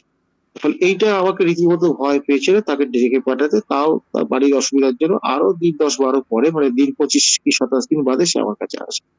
এবং আমি তখন তাকে যা দেখে আমি শিউরে উঠি, চেহারা টেহারা সব ভেঙে গেছে, ওজনও তার কমে গেছে, তার মা বললো, ও তার কান্নাকাটি করছে। তা আমি মনে মনে শুধু ভাবলাম যে আমি এত বছর প্র্যাকটিস করে ন্যাট্রামিউরকে আমি চিনতে পারি, এ কি করলাম আমি? এ তো মানে পেশেন্টটা তো মানে যে কোনো মুহূর্তে মরে যাবে, না খেয়ে মরে যাবে বা সুইসাইড করে যাবে, একটা কিছু হবে। তো হঠাৎ দেখি ও বিড়বিড় করছে, ও মুখে বিড়বিড় করছে। তো বিড়বিড় করতে আমি আর ওকে কিছু বলিনি। তা আমি ওকে বসিয়ে দিয়ে ওর বাবাকে বাইরে, বাবা মাকে বার করে দিয়েছিলাম। আমি, বাবা একটু বসো। আমি গিয়ে বললাম যে ওই যে বিড়বিড় করছে ব্যাপারটা কি, বিড়বিড় করছে বলছে, আমি তো বুঝতে পারছি না, এটা কতদিন ধরে বলছে। বলছে ডাক্তারবাবু ওটা ব্যাপার হচ্ছে যে ও এই কিছুদিন ধরে দেখছি যদি তোর ডাক শুনে কেউ না আসে তবে একলা চলবে, এই গানটা গাইছে, কিন্তু আপনার সামনে গাইছে বলে মনে হলো। আমাদের ওখানে তো মোটার গলা ছেড়েই গাইছিল বাড়িতে, কিন্তু এখানে বিড়বিড় করে গাইলো। তো আমি এসে তাকে জিজ্ঞেস করলাম, বাবা তুমি ওই যে গানটা গাইছিল ওটা জোরে গাইবে? বলে আপনি শুনে ফেলেছেন? আমি কি বলবো, আমি না গাও গাও। সে গানটা বেশ গলা ছেড়ে গাইলো, গলাটা সত্যি খুব সুন্দর গলা, দারুণ ভরাট গলা। তাহলে এইবার প্রশ্ন হচ্ছে যে শুধু রেকর্ডিং করা আর বাবা মায়ের হিস্ট্রি না, এটাই কি আরোগ্যের একমাত্র চাবিকাঠি? না, আরো কিছু করতে হয় আমাদের। সেটা হচ্ছে তখন পেশেন্টটাকে আমি যখন গেলাম তখন মাকে বললাম যে আপনার ছেলের কোনো ভয় নেই, ওর ছেলে আরোগ্য অবশ্যই হবে। এই যে আরোগ্য অবশ্যই হবে, এইটা আমি কিসের ভিত্তিতে বললাম? কিসের ভিত্তিতে বললাম? এটা কি তার তার ওই বস্তুবাদী দৃষ্টিভঙ্গি থেকে বলেছি? তার চোখ মুখ ভেঙে গেছে, খেতে পারছে না, ঘরের মধ্যে আটকে আছে, বা প্র্যাকটিস অফ মেডিসিনে বলেছে ডিপ্রেশনের সিরিয়াস স্টেজে চলে গেছে, এইগুলো দেখে বলেছি? না, তার জীবন প্রবাহটা দেখে বলেছি।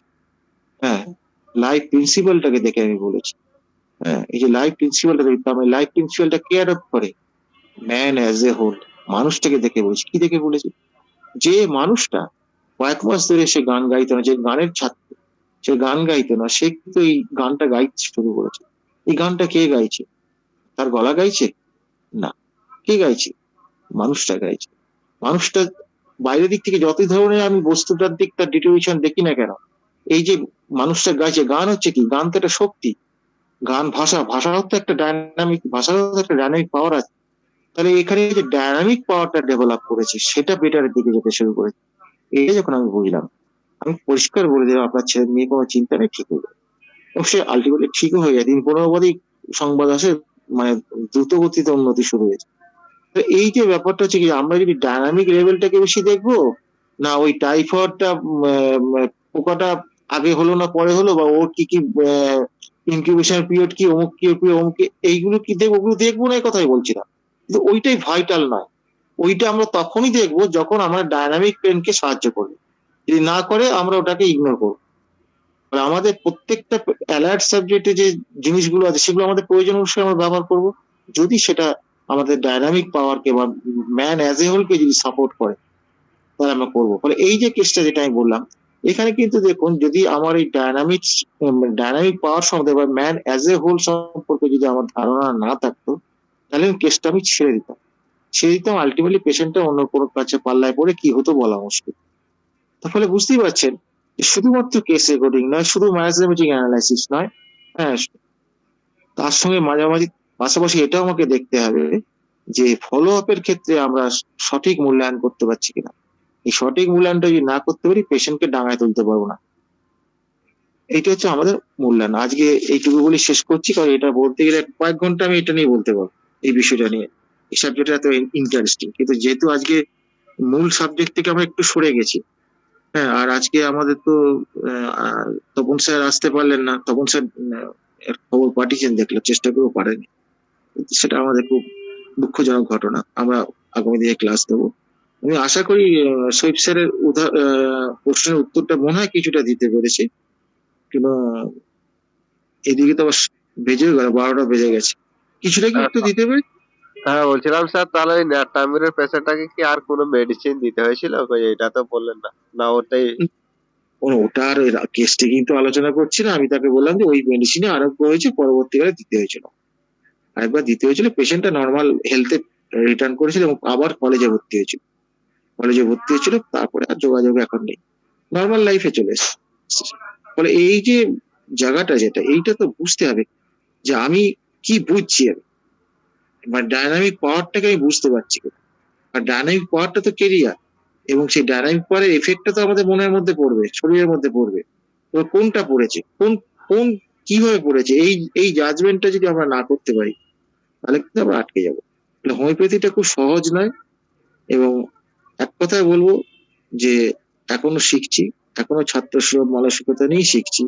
তো যত দিন যাচ্ছে তত বুঝতে পারছি বয়সটা বলে একটু, মানে আর কি, একটু বাড়লে পরে, সুস্থ থাকলে পরে হয়তো আর কিছু শিখতে পারবো।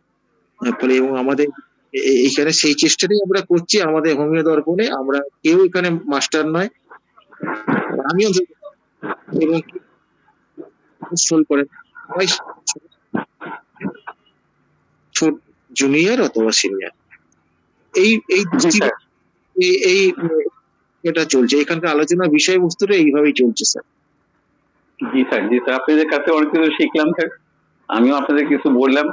এখন স্যার তো রাত্র হয়ে গেল, কথাও তো আর বলা যাবে না। তারপর আমার যেহেতু আমার একটা প্রশ্ন আছে, দুই স্যারকে আমার একটা প্রশ্ন আছে, একটুখানি এইটুকু শুনে যেতে হবে স্যার। বলেন স্যার। বলছিলাম যে স্যার, আপনি যে কেস টেকিংটা করেছেন, ওটা আমাদের গ্রুপে যাতে দেওয়া যায়, আপনার যে কেস টেকিং শিটটা, তাহলে ওর থেকে আমরা নেক্সট আপনি যে আলোচনাটা করবেন, তার আগে আমরা ওইটা নিয়ে একটু স্টাডি করতে পারবো। এইটা যদি আপনি আমাদের একটু নিশ্চিত করেন। আচ্ছা ঠিক আছে, এটা কালাল সাহেবকে আমি বললাম, কালাল সাহেব যেন এটাকে দিয়ে দেয় গ্রুপের ভিতরে। আচ্ছা। আর অমরনাথ ঠিক আছে। স্যারকে আমার একটা রিকোয়েস্ট, যে স্যার যে আপনি যে বলছেন যে নারী পুরুষের দেহ থেকে নারী দেহে বিভিন্ন রোগগুলো যেতে পারে, যেটা আপনি বললেন যে প্রয়োজন পড়লে আমরা আহ, কোনো মহিলাদের ক্ষেত্রে তার হাজবেন্ডকেও জিজ্ঞেস করব বা তার পরিবারে কি রোগ আছে সেই সম্বন্ধে জিজ্ঞেস করব। কিন্তু স্যার অনুরূপ ভাবে তো এটাও তো সত্যি যে কোনো ভদ্রলোকের ক্ষেত্রে বা কোনো পুরুষ মানুষের ক্ষেত্রে তার মহিলাদের বা তার ওয়াইফের নেবো তো নেবো তো, নেবো তো। তার ক্ষেত্রে নেব। হ্যাঁ, নেবোই।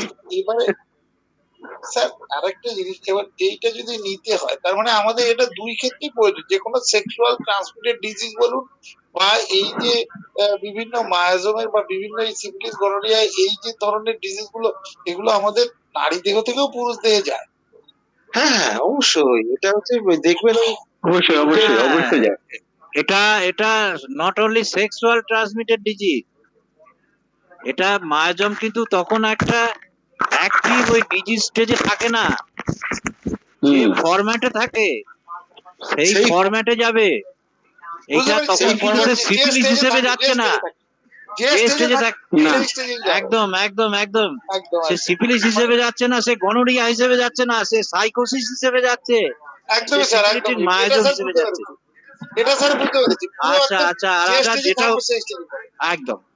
আর হ্যাঁ। শহীদ স্যারের কাছে এটা জানতে পারলাম না, যদি জানা থাকে ওই যেটা আপনি বলছিলেন যে পয়সন আফটার ব্রেস্ট ফিডিং করলে পারে বাচ্চাদের যে সমস্যা হয়, এই ওষুধটা জানা থাকলে কাইন্ডলি কেউ বলবেন, এটা তো আমার আচ্ছা জানা আমি নেই। স্যার এটা নেক্সটে বলবো স্যার, এটার সঙ্গে একটু আর ডিটেল আলোচনা করবো। না না, সেটা আজকে আলাদা কথা, সেটা- অন্তত কি কি ওষুধ হতে পারে অন্তত কাইন্ডলি যদি একটু বলেন, এটা তো আমার স্যার এটা বলার আগে স্যার ব্যাখ্যা দিতে হবে স্যার, আমাকে একটু ব্যাখ্যা দিয়ে আপনাকে বোঝাতে হবে, না মাথা থাকবে না স্যার। আমি নেক্সট এটা বলবো স্যার। আর আজকে যেটা যে অমর স্যার বললেন যে লাভ ইয়েতে দেখছেন, আমি কিন্তু একটা টেস্টিং ফর্মে আমি এটা পেশেন্টদেরকে জিজ্ঞেস করি যে তোমার কতদিনের লাভ ছিল। কারণ আপনি যদি 2 বছর লাভ থাকে, 3 বছর লাভ থাকে, 4 বছর লাভ থাকে, এখন মেয়ে যদি 4 বছর লাভ করে এরপর যে বিয়ে হলো না, এবং 4 বছর লাভের পরে তার বিয়ে হলো, এখানে কিন্তু একটা পেইন ছিল। ওই ছেলের মা তাকে বিয়ে দিবে না, মেয়ের মা বিয়ে দিবে না, এই নিয়ে তাদের কিন্তু তার ভিতরে একটা ডিপ একটা কিন্তু আপনার মনস্তাপের ভিতর দিয়ে তাদের জীবনটা পার হয় তার। কিন্তু এই পরবর্তীতে যখন এই 4 বছর লাভ করে যখন তাদের বিয়েটা হয়, কিন্তু বিয়েটা 3 মাস বা 4 মাস পর আবার ভেঙে যায়, কারণ তাদের একটা প্রাপ্তিটা পেয়ে যায়। কিন্তু এখানে স্যার একটা এটা নিয়ে আপনারা এটা সবাই খেয়াল করেন কিনা জানি না, আমি এটা খেয়াল করি, এই 4 বছর লাভের একটা কিন্তু অ্যাকশন তার বডিতে থাকে, এবং পরবর্তীতে এখান থেকে বড় বড় ডিজিজ কন্ডিশন গুলো তৈরি হয়। এটা আমি আপনাদেরকে সবাইকে বলছি, এদিকে একটু নজর দেওয়ার জন্য। যদি পেশেন্ট পান যে হ্যাঁ তোমার কয় বছর লাভ ছিল, 4 বছর, এই 4 বছর লাভ স্যার আমরা যদি দেখি, আমরা বিভিন্ন সিনেমা দেখি, আশেপাশে লোকজনের কাহিনী শুনি, তখন দেখা যাচ্ছে যে এটা বিরাট একটা মানসিক টর্চারের ভিতর দিয়ে কিন্তু এই 4 বছর গেল স্যার। এটা কিন্তু স্যার কম শরীরকে ক্ষতি করে না। এদিকে সবাইকে একটু নজর দেওয়ার জন্য আমি বলছি স্যার।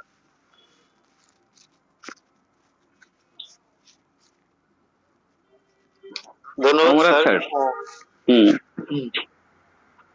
এটা একটু নজর দিন স্যার, একটু একটু খেয়াল রেখেন যে 2 বছর 3 বছর লাভ, এই লাভের কিন্তু একটা প্রতিটা যেহেতু প্রতিক্রিয়ারই প্রতিক্রিয়া আছে, 4 বছর কিন্তু কম সময় না। তারপরে তার বিয়ে হলো বা বিয়ে হলো না, এটা তো আমরা পাচ্ছি।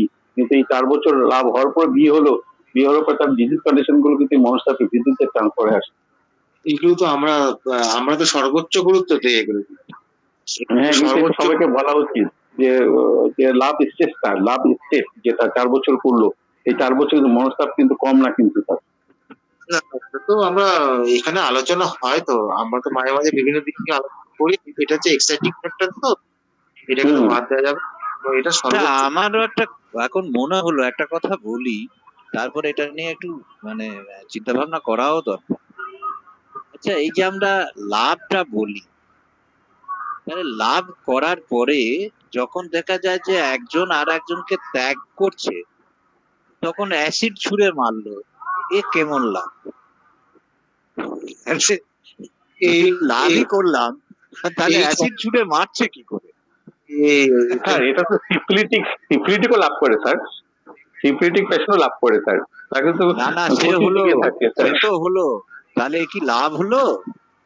এই লাভটাও আমাদের তো আরো ভালোভাবে পোস্টমর্টম করতে হবে, লাভকে পোস্টমর্টম করতে হবে। আমার তো প্রতিটাই লাভটা কি বুঝি আর এই লাভ আমি তো স্যার, এটার আপনি উপর আমি তো এটার উপর আমার আপনি লেখা স্যার, আছে লেখা আছে তো। স্যার আপনি অনেকে- আপনি লাভের উপরে বললেন স্যার, অ্যাঙ্গারের উপরে পোস্টমর্টম করেন না। অ্যাঙ্গারের পরে পরবর্তী কত ধরনের ঘটনা ঘটে, বডি লাভ নিয়ে কন্ডিশন তো কি সবই অবস্থা। চলছে, যে যেহেতু লাভ নিয়ে প্রাসঙ্গিক আলোচনাটা এই লাভ নিয়েই হলো লাস্টে। এখন এখন দেখা যায়, আমরা তো তাকেও লাভ বলি, একটা পুরুষ 5টা মেয়ের সাথে লাভ করছে এ বলি, আবার এক মহিলা 5 ছেলের সাথে লাভ করছে। তাহলে আমি বুঝি না এখানে লাভ না অন্য কিছু। না না এটা লাভ লাভ যদি লয়াকার লাভ, স্যার, প্রফিট, স্যার এটা লোকসান, প্রফিট হলে লোকসান ঠিক হচ্ছে আছে। স্যার, এটা এটা লোকসান।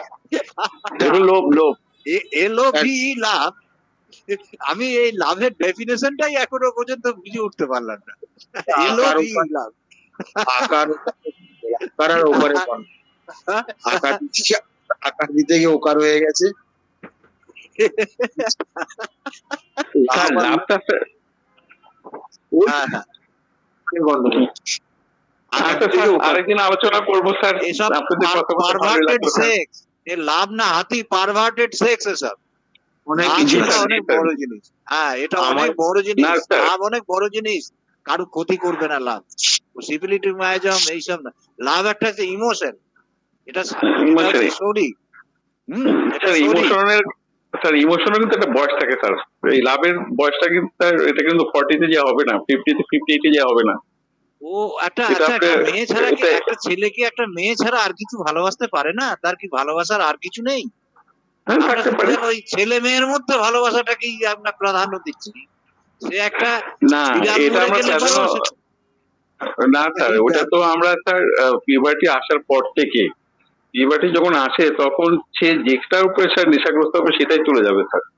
আপনি যে পিউবার্টির সময় যে ছেলেরা যে ক্যাডেট কলেজে পড়ে, যারা যে হোস্টেলে থেকে পড়ে, পিউবার্টির পর পড়ি 11, 12, 13 ক্যাডেট কলেজে যাচ্ছে, 6 রোডে, এইসব ছেলেরা কিন্তু স্যার যে লাভটা হয় এটা কিন্তু স্যার হোমোসেক্সুয়ালিটির দিকে চলে যায় স্যার।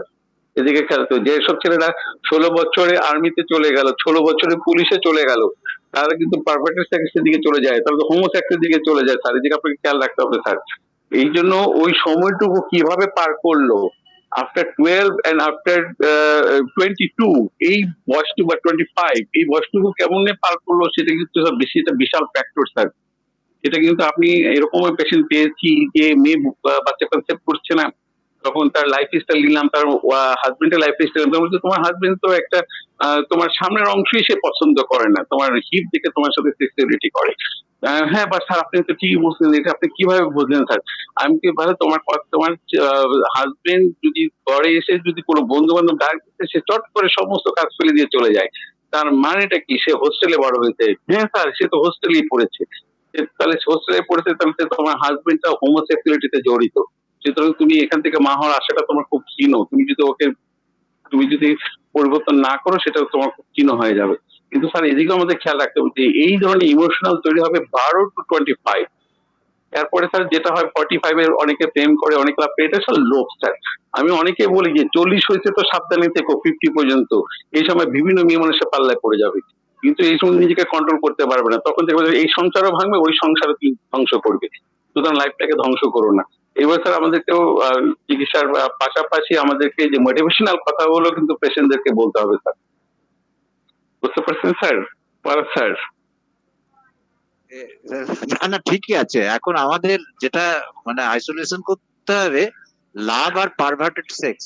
কারণ দেখা যাচ্ছে যে যাকে ভালোবাসছে সে তাকে নিয়ে গিয়ে অন্য দেশে বিক্রি করে দিচ্ছে, বা তার 5টা বন্ধু নিয়ে তার লালসা চরিতার্থ করছে। এরকমও তো আমরা অনেক সময় সংবাদ মাধ্যম থেকে জ্ঞাত হই। সেই জন্যই এখন এই লাভটা, অনেক কিছু। এই লাভটা অনেক কিছু হয়। তাহলে এইটা যেটা আমি বলতে চাইছি, মোডাস অপারেন্ডি, আমাদের প্রত্যেকটা সিমটমস এর মোডাস অপারেন্ডি আছে। আমরা ধরে নিলে হবে না, সেইটাকে বিভিন্ন ভাবে জিজ্ঞাসাবাদ করে নিয়ে আমাদের সিদ্ধান্তে পৌঁছাতে হবে। এরকমও দেখা যায়, আমি এরকম একজন পেশেন্ট পেয়েছিলাম, তার সেই মাধ্যমিক স্ট্যান্ডার্ডের সময়তে সে একটি ছেলেকে ভালোবাসতো, পরবর্তীকালে তার বিয়ে হয়, সে একজন আমাদের এখানে ইন্ডিয়ার স্টেট ব্যাংক অফ ইন্ডিয়ার ম্যানেজারের সাথে। সংসার টংসার সবকিছু হচ্ছে।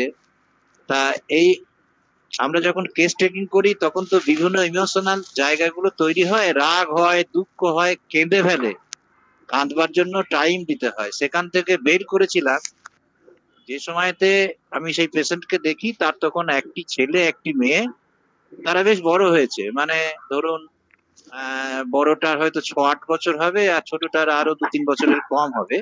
এইরকম বয়সে সংসার করছে চুটিয়ে। কিন্তু তার কেস রেকর্ড করার সময়তে তার সেই মাধ্যমিকের সময় সে যে ছেলেটিকে ভালোবাসতো, ভদ্রমহিলা, তার কথা যখন সে বলেছে, তাকে কান্নাকাটির জন্য একটা সময় দিতে হয়েছিল আমার। তাহলে স্যার এই এরকম হলো তো একটা স্যার আমাকে তো প্রায় সময় দিতে হয় স্যার। হ্যাঁ, হ্যাঁ, আমি তো হ্যাঁ, আমি তো অবশ্যই। কলম বন্ধ করে একদম বসে থাকি। একদম একদম একদম আমি এই কলম এই আমি যে আমি আমি তাকে বলি যে ওষুধ লিখলাম না, আমি কলম বন্ধ করে বসে রইলাম। আমি বলি একদম তুমি একদম সত্য কথা বলো নাহলে বলো। সে কান্না করে যে বলতেছে, হ্যাঁ স্যার আমি ইন্টারমিডিয়েটে থাকতে আমি একবার কনসেপ্ট করেছিলাম, সে বাচ্চাটাকে ফেলে দিয়েছিলাম। এমন জায়গায় এই সুরসুরি দিতে হবে, এমন জায়গায় হ্যাঁ সুরসুরি দিতে হবে, সে তার আবেগে হুম সব বলে ফেলবে। কিন্তু বলে বিষয় ফেলবে হচ্ছে স্যার। এটা সেই এটা এটা শরীর পেশেন্ট সব বলবে, সাইকোসিস আপনাকে আবার অন্যদিকে টেনে নিয়ে চলে যাবে, কে না খাতে ফেলে স্যার দেবে। না সাইকোসিস সাইকোসিসকে খাতে স্যার ফেলে ঠিক দেবে। স্যার সাইকোসিসকে আটকানো যায় স্যার। সাইকোসিস কিন্তু অন্ধকারে ভয় পায় স্যার। আপনি যদি ইন্টারনাল রুমে যদি তার কেস টেকিং করেন, আশেপাশে কেউ না থাকে, আপনি যদি বদ্ধ করে, যদি আপনার রুগী আপনি আর আপনি তারা কেউ নেই, আপনার সামনে বসে আছে, ও আর এখান থেকে সরার কোনো জায়গা নাই, ও ঠাস করে সব বলে ফেলবে স্যার। আমি দেখছি স্যার, আমার রুম তো স্যার ইয়া করা স্যার, ব্লক করা স্যার, ওই সব ফেলে স্যার। বুঝছেন, আমার চেম্বার ওপেন না, ওই যে সবার জন্য ওপেন না। একটা একটা বড় ধারালো তরবারি রেখে দিতে হবে, বল শালা, না হ্যাঁ হলে পরে তোকে জবাই করবে। না স্যার বলে ফেলে স্যার, বলে ফেলে স্যার। স্যার এখন যে আরেকটা সমস্যা হচ্ছে স্যার, যে যে সমস্যাটা পাচ্ছি স্যার, এটা আপনারা চিন্তা করছেন কিনা জানি না। যেটা হলো যে আমি এরকম দুটো পেশেন্ট পেয়েছি, তারা নর্থ মেয়ে, তারা লাভ করে বিয়ে করছে, ফেলে দিচ্ছে। ফেলে যাবে, তার পরবর্তী কমপ্লিকেশন যেন আমার কাছে এসেছিল। কিন্তু তারা বলতেছে যে আমার এখনো এস্টাবলিশ হওয়া বা আমার এখনো গোলে পৌঁছা আমি পারিনি, এখন আমি এত ছোট বাচ্চা নিয়ে কি করবো। কিন্তু তারা মা হওয়াটাকে তারা এখন খুব একটা নেচারের বাইরে চলে যাচ্ছে সেটা। এবং পরবর্তীতে এরকমটা পাইছি যে হাজবেন্ড পাগল হয়ে যেতে প্রায়, তার বাচ্চাটা কনসেপ্ট, বাচ্চাটা ফেলে দেওয়ার কারণে। কারণ স্যার এখন এই মেয়েরা মা হতে চাচ্ছে না স্যার, এই তার লাইফটাকে সে খুব হাইলি লিড করতে চাচ্ছে, এখানে কিন্তু খুব সমস্যা হচ্ছে স্যার। এই জায়গাটা কি করবেন স্যার? সে তো নেচার থেকে বের হয়ে যাচ্ছে, বুঝতে পারছেন স্যার? হ্যাঁ হ্যাঁ, সমস্যাটা তো বোঝা গেল। এখন আপনার পেশেন্ট কি চাইছে, চাহিদাটা তো বুঝতে হবে। আর যদি দেখা যায় সে যে তো না, তার সেটা তার পরবর্তী কমপ্লিকেশনে না পরবর্তী কমপ্লিকেশনে আছে, সে তো স্যার হটি টাইপের স্যার, এটা তো পরবর্তীতে বোঝা যাচ্ছে তার নেচার থেকে বের হয়ে যাচ্ছে। আমাদের এই নেচার থেকে কে এই নেচার থেকে কে বের করছে স্যার? মা বের করতেছে স্যার। এই যে স্যার ক্লাস 6 ওঠার পর থেকে মা তার ব্যাগ নিয়ে ঘুরছে, গাড়িতে বসে খাওয়াচ্ছে, গাড়িতে বসে উঠছে, তার নাচের ক্লাস, তার গানের ক্লাস, তার মেয়েরই যে একটা যে সভ্যতা, মেয়েরই যে একটা তার টার্ম, সেটা মা তাকে ভুলিয়ে দিচ্ছে। পরবর্তীতে যখন সেই কথাগুলো মাথায় আসে যে আমাকে বাচ্চা করতে হবে, আমাকে সংসার করতে হবে, তখন সেটাকে খুব একটা বড় হ্যাজার্ড মনে করতেছে স্যার। তখন সে আর সে ন্যাচারাল লাইফটা ফিরতে পারছে না। ওই মেয়ের সাথে তার মায়ের চিকিৎসা করতে হবে, ঠিক মতন সিমিলি হ্যাঁ করতে হবে, তাকে কাউন্সিলিং করতে হবে, আর তাকে সেই এনভায়রনমেন্ট দিতে হবে। সমস্ত কিছু যদি আমরা ঠিকঠাক করে দিতে পারি, তবেই কিন্তু তাকে সুস্থ করতে পারবো। এই নাহলে যেটা সে পারবো না। করছে, একদম ডোমেস্টিক এখন তো সোশ্যাল এটা তো রিলেশনশিপ, হ্যাঁ, ডোমেস্টিক সোশ্যাল রিলেশনশিপের এখানে হ্যাম্পার হচ্ছে। এইটা কিন্তু হ্যাম্পার হচ্ছে নর্মাল হেলথে আমরা নিয়ে আসতে পারলাম না, এটা ফেলিও। না। এটা এখন এখন এটা আমাদেরকে এটা তার তো অবস্টাকেল আপনাদের বলতে এটা আপনাদের ইন্ডিয়াতে বা বাংলাদেশে স্যার এটা সবচেয়ে বেশি হচ্ছে এখন, ইদানিং ওয়ার্ল্ডে কোথায় কোথায় হচ্ছে জানি না, কিন্তু এটা খুব খারাপ অবস্থা জেগে যাচ্ছে। না দেখুন, এটা ইন্ডিয়া বাংলাদেশ নয়, কি হয় জানেন, যখন বন্যা হয় তখন ওই শিয়ালের গর্ত ঢুকে যায়, ইঁদুরের গর্ত ঢুকে যায়, সব কিন্তু ডুবে যায়, ও কেউ বাদ দেয় না। যখন ঝড় ওঠে তখন আপনি ওই আম গাছ আর তেঁতুল গাছ চিনতে পারবেন না, এমন তখন হবে হবে। আসলে যখন এই প্রবাহ থাকে এইটা অল ওভার ওয়ার্ল্ড, এখন তো সারা দুনিয়া হাতের তালুতে, আপনার একটা মুঠোর মধ্যে দুনিয়া, দেখতে পাচ্ছেন এখন। জি স্যার, জি স্যার। কাজে এইটা আর কোনো ওই একটা স্থানীয় সমস্যা এইটা দেখলে হবে না, এটা কিন্তু সর্বত্র একই। ওই বললাম, যখন বন্যা আসে তখন সাপের গর্তটা বাদ দেবে, ব্যাঙের গর্তটা কি, ইঁদুরের গর্তটা কি, শিয়ালের গর্তটা বাদ দেবে না, সব গর্ত কিন্তু ফিল আপ করবে। এইটা জি স্যার, হচ্ছে জি এক। স্যার। এখন স্যার এটাই স্যার সমস্যা স্যার, আমরা তো অনেক কিছুই পাই কিন্তু স্যার বলতে পারি না, বলতে অনেক তবে স্যার সমস্যা। খুব লোভ হচ্ছে আপনার কাছে একটু কামশাস্ত্র বা ওই লাভটা একটু শিখবো। আপনি কাইন্ডলি একটু আসবেন। কি স্যার আবার বলেন স্যার, আমি শুনতে পারিনি স্যার, আমার তো ডিস্টার্ব করছিল। এলওভি লাভ, ওটাকে মজা করে কামশাস্ত্র বললাম আর কি, মজা করে কামশাস্ত্র বললাম। ওইটা আপনার কাছে শিখবো স্যার। স্যার আপনি লোভে পড়ে যাচ্ছেন কিন্তু। না স্যার, লোভে পড়বো কিভাবে স্যার? আপনাকে বলছি না, বলছি পার্থপ্রতিম স্যারকে, পার্থপ্রতিম স্যারকে ও বলছি, আচ্ছা আচ্ছা স্যার আচ্ছা, লোভে পড়ে যাচ্ছেন। স্যার। ও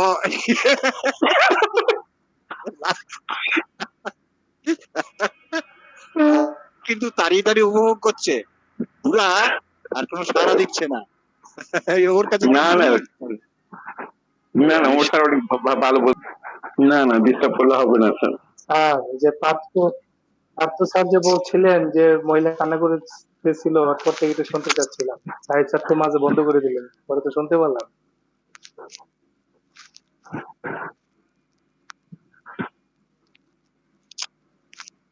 আচ্ছা, এইবার তো বন্ধ করতে হবে নাকি? তো অনেক হয়ে গেছে।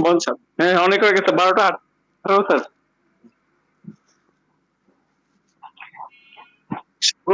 সাগর ফোন করবে আমাকে, হ্যাঁ এটা একটু ফোন করবে।